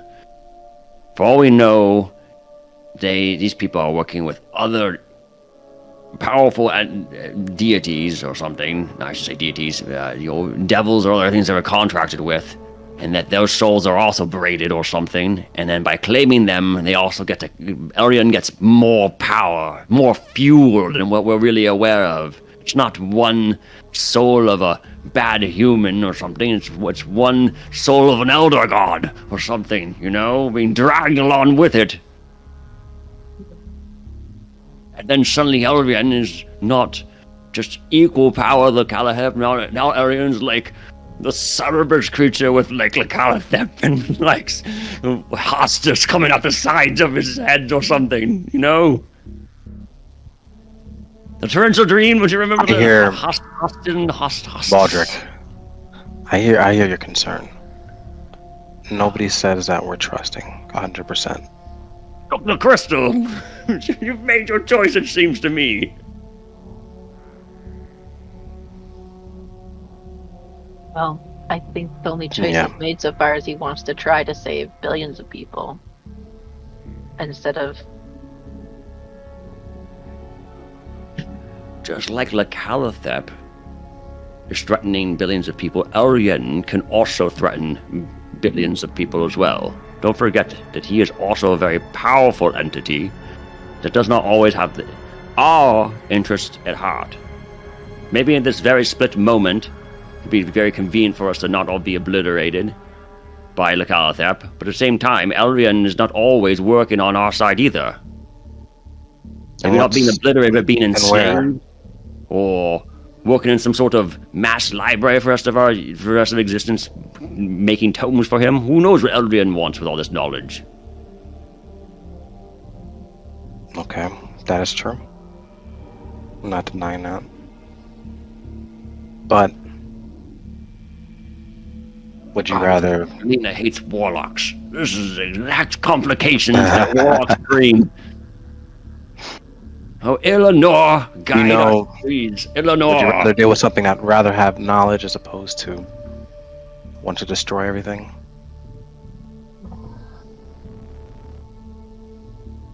All right, well, thank you for sharing. How the hell am I going to sleep now? It's like every day things get more and more complicated. How can this be? I mean, we've been in the dire straits for the longest. Well, rough straits. Oh, Too long. the picture does just keep getting bigger, doesn't it? It's just a man from Hells. Must have been a scene someplace. With a cat man who wants to resurrect his long-lost ancient civilization of power from the daughter of an archfey, from a person from the Fey realm. I'm just a guy.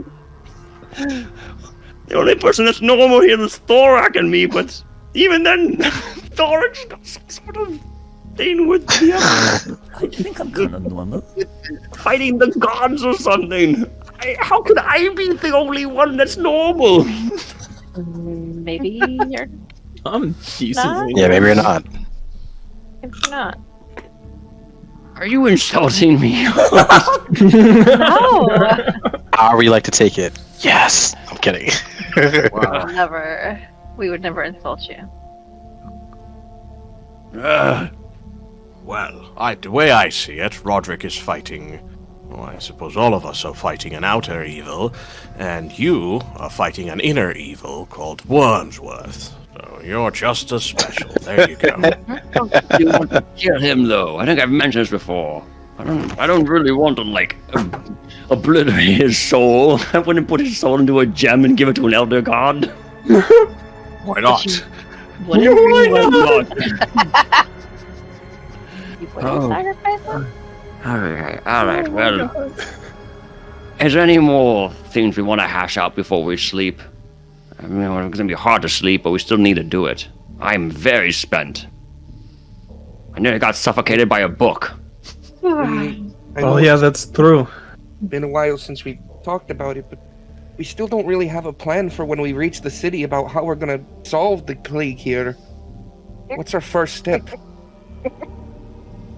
Investigation, I suppose. We might Running need on sleep pause. to Yeah, our first step is sleep. think about that. Well, I've been thinking we should maybe ask local doctors. I don't know who would be there. The Wormsworth Association. Oh, I'm much. sure Wormsworth will be here, right? He might not be on there by sight. Oh, actually, wait. One of the Didn't they say he was here heading it up or something? one of the councilmen did say that Wormsworth was on their way over there. either Yes. that, or I've been thinking a lot about the camps we've heard about. I want to find a survivor from them, because I'm worried. Oh, the quarantine camps? Lumi nods. I don't know if there's one by us, is there? We'd have to ask. I don't know where they are. They're not me. Big ship there. Do you want to find the camp? What do you mean you want to find a survivor? I'm just worried. You know, you guys have talked a lot about how this could be darker dealings or planned. I just want to know if the camps are really what they are. Could be a lot worse. I hope they are. I think the illness could be some sort of front, and they say you're sick, come with us, and then it's really this them to have power, so they can go bloodlet you into whatever the heck we just came from. Well, I mean, didn't we else. get in the mines? I mean, kind of, Well, I sort do of. think they could fool some peasants. A lot of nobility also thinks there's a massive plague going around. And what you've been talking about, this, I forget the name now, but the people, the Maire du Monde, they're the only company I've seen shipping anything on these. I don't know, maybe they've gotten rid of their competition by saying they're infected or something. Well, they were leaving Westwind, right? They were headed out the opposite They're direction, right? transporting. They're Yeah. transporting.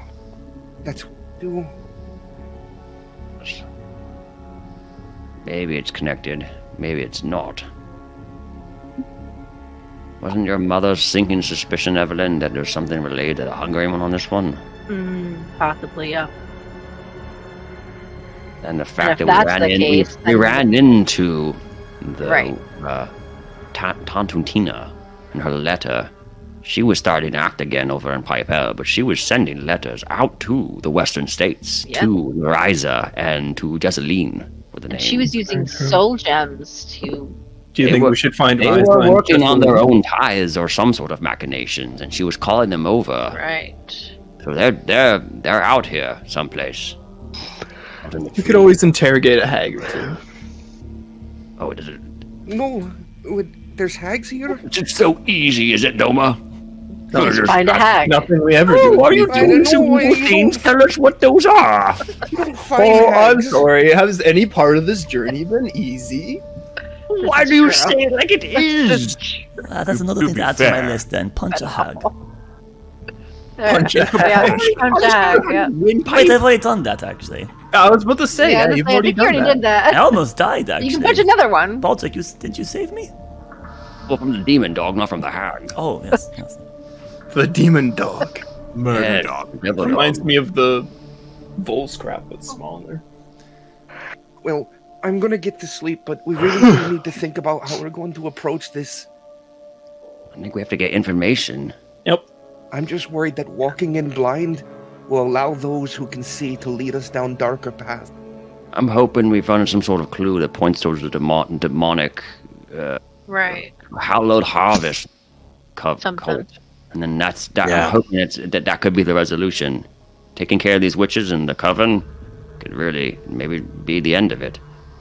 But if I it's think- something more nefarious, Mère du Monde, or what the heck was the other one's name again? Delion? Devolan. Devlin. Devlin. Taking down an entire organization is technically above board on some things, like visibly as a presentation. It's much deeper and harder to root out. Because like the cult's going to be a small thing that they're shelving, hiding from us, but an actual organization like Mère du Monde is going to be gigantic.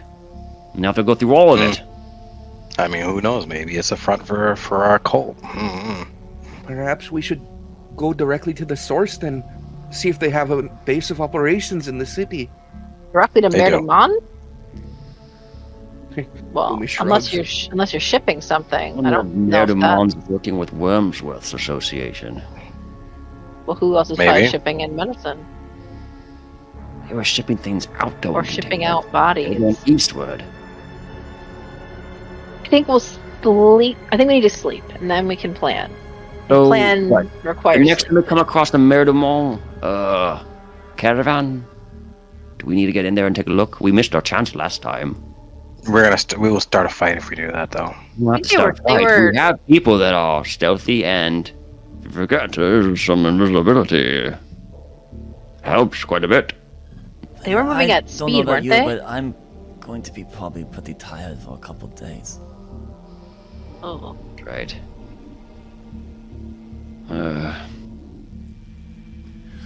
Like, I'm really tired right now.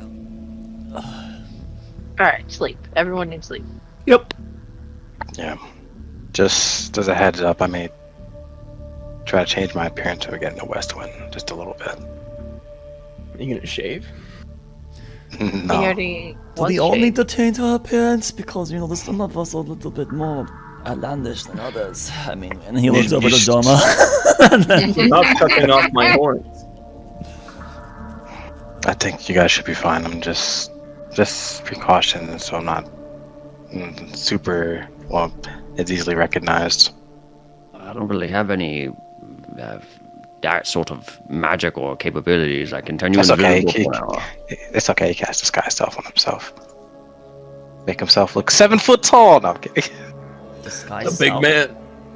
Huh? You have Yes. masked in many faces now? Yes.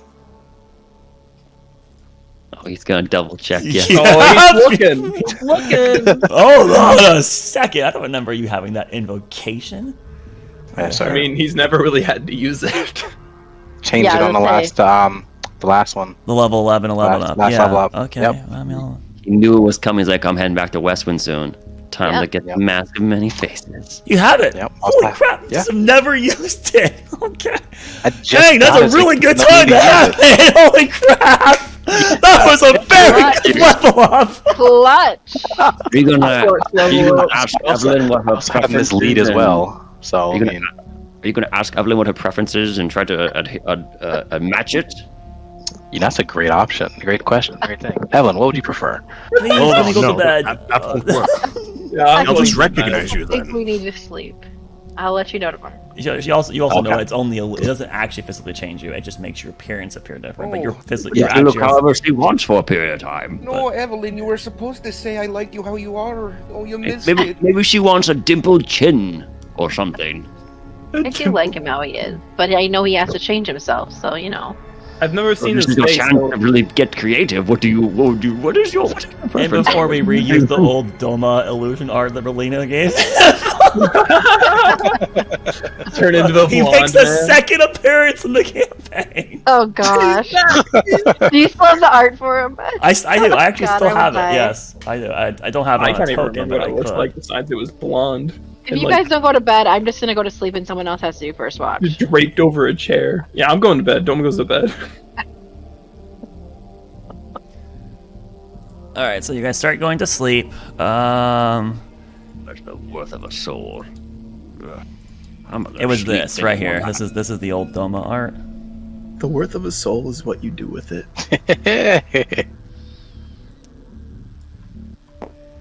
Oh my gosh. The heck?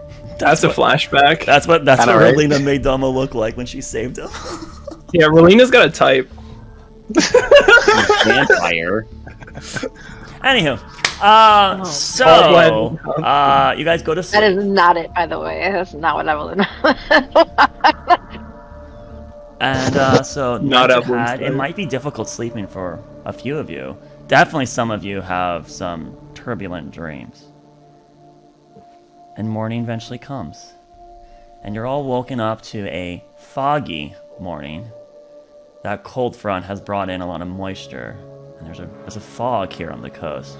Roderick, you know this is not uncommon. This is Westwind's like this. Westwind is overcast like the Pacific Northwest, and even when you guys are nearing summer, as you are now, you will occasionally get that cold front in, and it will enable stuff like this. But that also lets you know just like how close you really are to the coast. You are right there. You're on it, basically, right? Within a couple miles. Yeah, you guys smell that? Salt on the air. There is a slight scent, especially with those with better perception. They can smell a little bit of sea salt even where you are now. Right, yeah, eagles out there. You do not see seagulls, unfortunately. No. And then, as you guys kind of meander in your camp to gather your things and start, getting your food and rations, there's an unusual thing in the camp this morning. There's faces staring at one person who just seems oblivious to something different, but the rest of you see something that's different about one member of the party. This person there's something different about them. Orange hair that wasn't there before. Roderick? He's lost it. Sitting down in front of Roderick sits a call with a little mess kit. And Akal has orange hair starting to come out in his white tabaxi normal mane. But there's definitely orange hair starting to appear on him. What? Where is it? On his mane, you said? As if there's like little portions, little touches of orange hair starting to peek its way in across like in his neck. And in fact, if you study him more religiously, you saw it very evident like in the neck and the head, because that's a very obvious place of the Catman, who's probably just like eating fish right now, because he always eats fish, right? But as you stare at it, you would guess maybe 15% of all his fur on his body now has an orange tint to it. I think your winter fur's coming in. I'm sorry, what? Why is everyone staring at me? A call? You are turning orange. Apparently I am. This happened before. Is that not normal? No, I've always been a white cat, as it were. Gonna be president. Is it stress? Is it because you're on the For surface? the water? I don't know, nephew. You're the ones that are the knowledgeable ones. That I will tell you, I've never seen this happen to me or any of my kin unless they were born that way.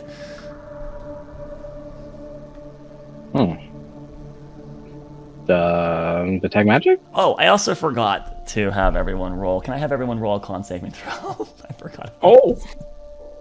Okay. Wait, am I exhausted still after Everyone? rest? Everyone, Or just- everyone loses one level of exhaustion over the night. Your long rest is accomplished. But Nice. everyone No longer needs to exhausted. roll a con saving throw. That means Thorak does need to roll one for a call for Roger himself. if you're- Thorak.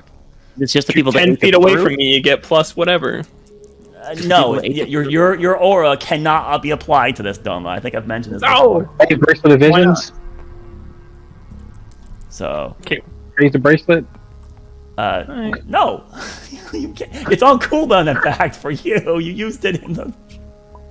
No, it's the new day. Yeah, but you did it. It's over the night. It's you can't. Oh, over the night. Yeah. It's technically over a 24-hour period, so that's why I can't allow Doma's aura to help him, because there's a third of the day he is not conscious. So He has to be conscious for it, yeah, so he doesn't. Yeah. con saving definitely throw go. for everyone. Thorak, I need one for a call and for yourself. Both in chat.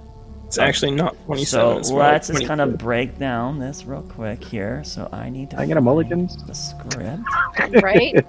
I want a mulligan for There are sure. no You mulligans. don't even know. Okay, You so don't even know. Lumi, what'd you get, Lumi? 10. Okay. All right. And okay. And then what did Roderick get? I don't want to talk about it. I need to know. Oh no. Yeah. Come on. Type in. Okay, you're making me look at chat. It's okay. Fine. It's one. It's Oh, one. one. Okay. Oh my god. Oh boy. All right. Okay. Yeah, What did it I thought call? 14 was bad. What did it Oh, call shoot. get? 18. Got a 14. 18. That Okay. was bad. Okay. And then let's see. Yep, it did. So Doma Alter got got a a 22. 16. How did you get 22? I thought I saw you roll like a 3. I rolled a 20, and then I luckied it. Wait, you rolled a 20 and luckied it? No, I rolled lower, and then I rolled the 3, and then I Oh. luckied it. That's what I meant, sorry. Brain Must be nice backwards. to be so lucky. Must be nice to be you lucky. wouldn't be able to wheel it, unfortunately, because it's part of the days you're unconscious, right?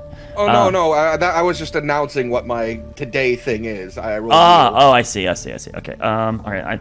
So what did Wheel, everyone, what the I just feel like frick I'm is not getting wheel? everyone. So 14 Evelyn. 14 Evelyn. Okay, that's a pass. And then Petite 1 is a failure for sure. Thorak, you had above a 20, and then Akal had an 18, right? Yes. And then Doma has above a 20. Lumi had a what? a 10. Okay, and then Baldric, what was yours again? 16. Okay, so only 1. Okay. You only get half your Um, hit dice back, is that right? You get half your hit dice back. Half your You get hit all dice your back. health. So, Yeah. all right, there's a couple changes here actually this morning. So, for one, Oh god. Akal does have orange hair. That stays stat. That is correct. But Roderick, you're feeling tired today. Oh no. You just feel like you didn't get enough sleep. You don't have any you don't No more have any exhaustion. immediate like debilitations. It's not like it gives you another exhaustion or anything like that. You just feel tired. Like you just need another nap or something like that. Okay? Yeah. Yeah, all right.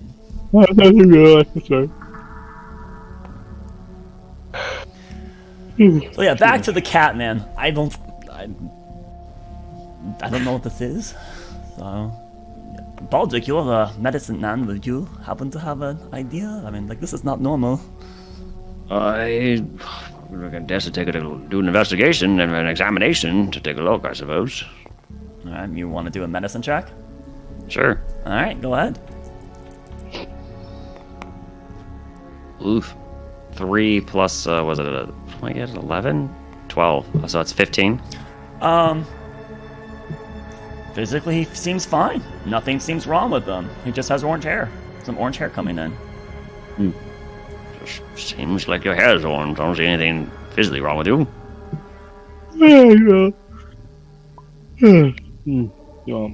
To back up and get going. Rick of a yawn. Well, then, I guess nothing's wrong with me. Then, the doctor has given me a seal of approval. You don't feel weird still, do you? Are you still tired? Maybe he's just tired. I'm not. Something else. I'm not feeling. Make too that hair tired. change color, though. Maybe. Roger is the one that Plain. looks tired. Look at him. Doesn't get enough sleep, huh? That's what I was wondering, if maybe his fur is changing because he's in the sunlight. He used to not live in the sun, right? Oh, I guess that is That's true. true. There is Underground. a ball of light up there. Yeah. But wouldn't Thorok maybe start having orange hair then too? I don't think I have any. And he's gonna like put his head I down don't and see like any ruffle on his hair. you. So, Oh I mean, no, it's just- happening to me too. Oh wait, I've always had orange hair. I guess a little bit more like red, but. Probably the sun. Yeah, I have prob- no probably- It's idea. probably nothing. Don't be shouldn't worry too much about it. I mean, Baldur said it's fine.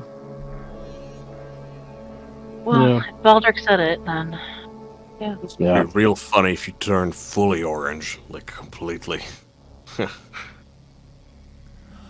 Well No? then, I guess Okay. it's time for us to start heading to Westwind, right? Yes. Yeah.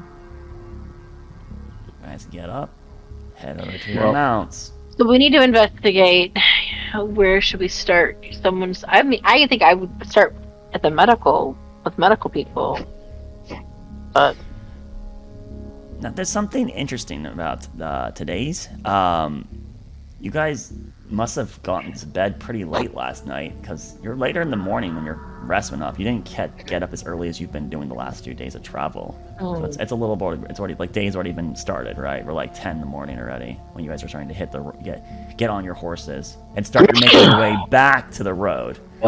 Which unfortunately does have to have you navigate through the thatch and stuff that you were trying to chase after Krista. But without as urgency, you were able to head southeast generally to the point where you guys eventually find the Alabaster Highway again, the bright white strip that cuts through the hillsides.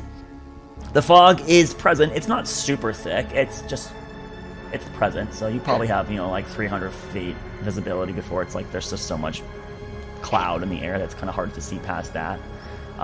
Maybe the more coastal you go, it might get a little bit more dense. But where you are right now, that's about the limitation, about 300 feet of visibility, right? So it kind of did complicate things a little bit, but you eventually did find the highway nonetheless. And you guys hit the highway. Now, of course, while traveling, Evelyn and everyone, as Evelyn suggested, you could do planning. You could present yourselves that way, or you can move in silence, either or. Traveling southward, you would begin resuming towards Westwind. And I guess that's where we'll stop the session tonight. So next week we are not playing because a couple people have some pre-obligations. So you can catch us in 2 weeks. That Friday will be the next episode of Arkelya. As everyone just seems so actually exhausted here. They're just like zombied out. So with that, thank you for watching and listening. Thank you for playing, players. Don't forget to check out Primerus Paradox and remember, don't trust the Dungeon Master. Good night. See you next time. Good night. Bye. Bye. Have a good weekend. Bye bye.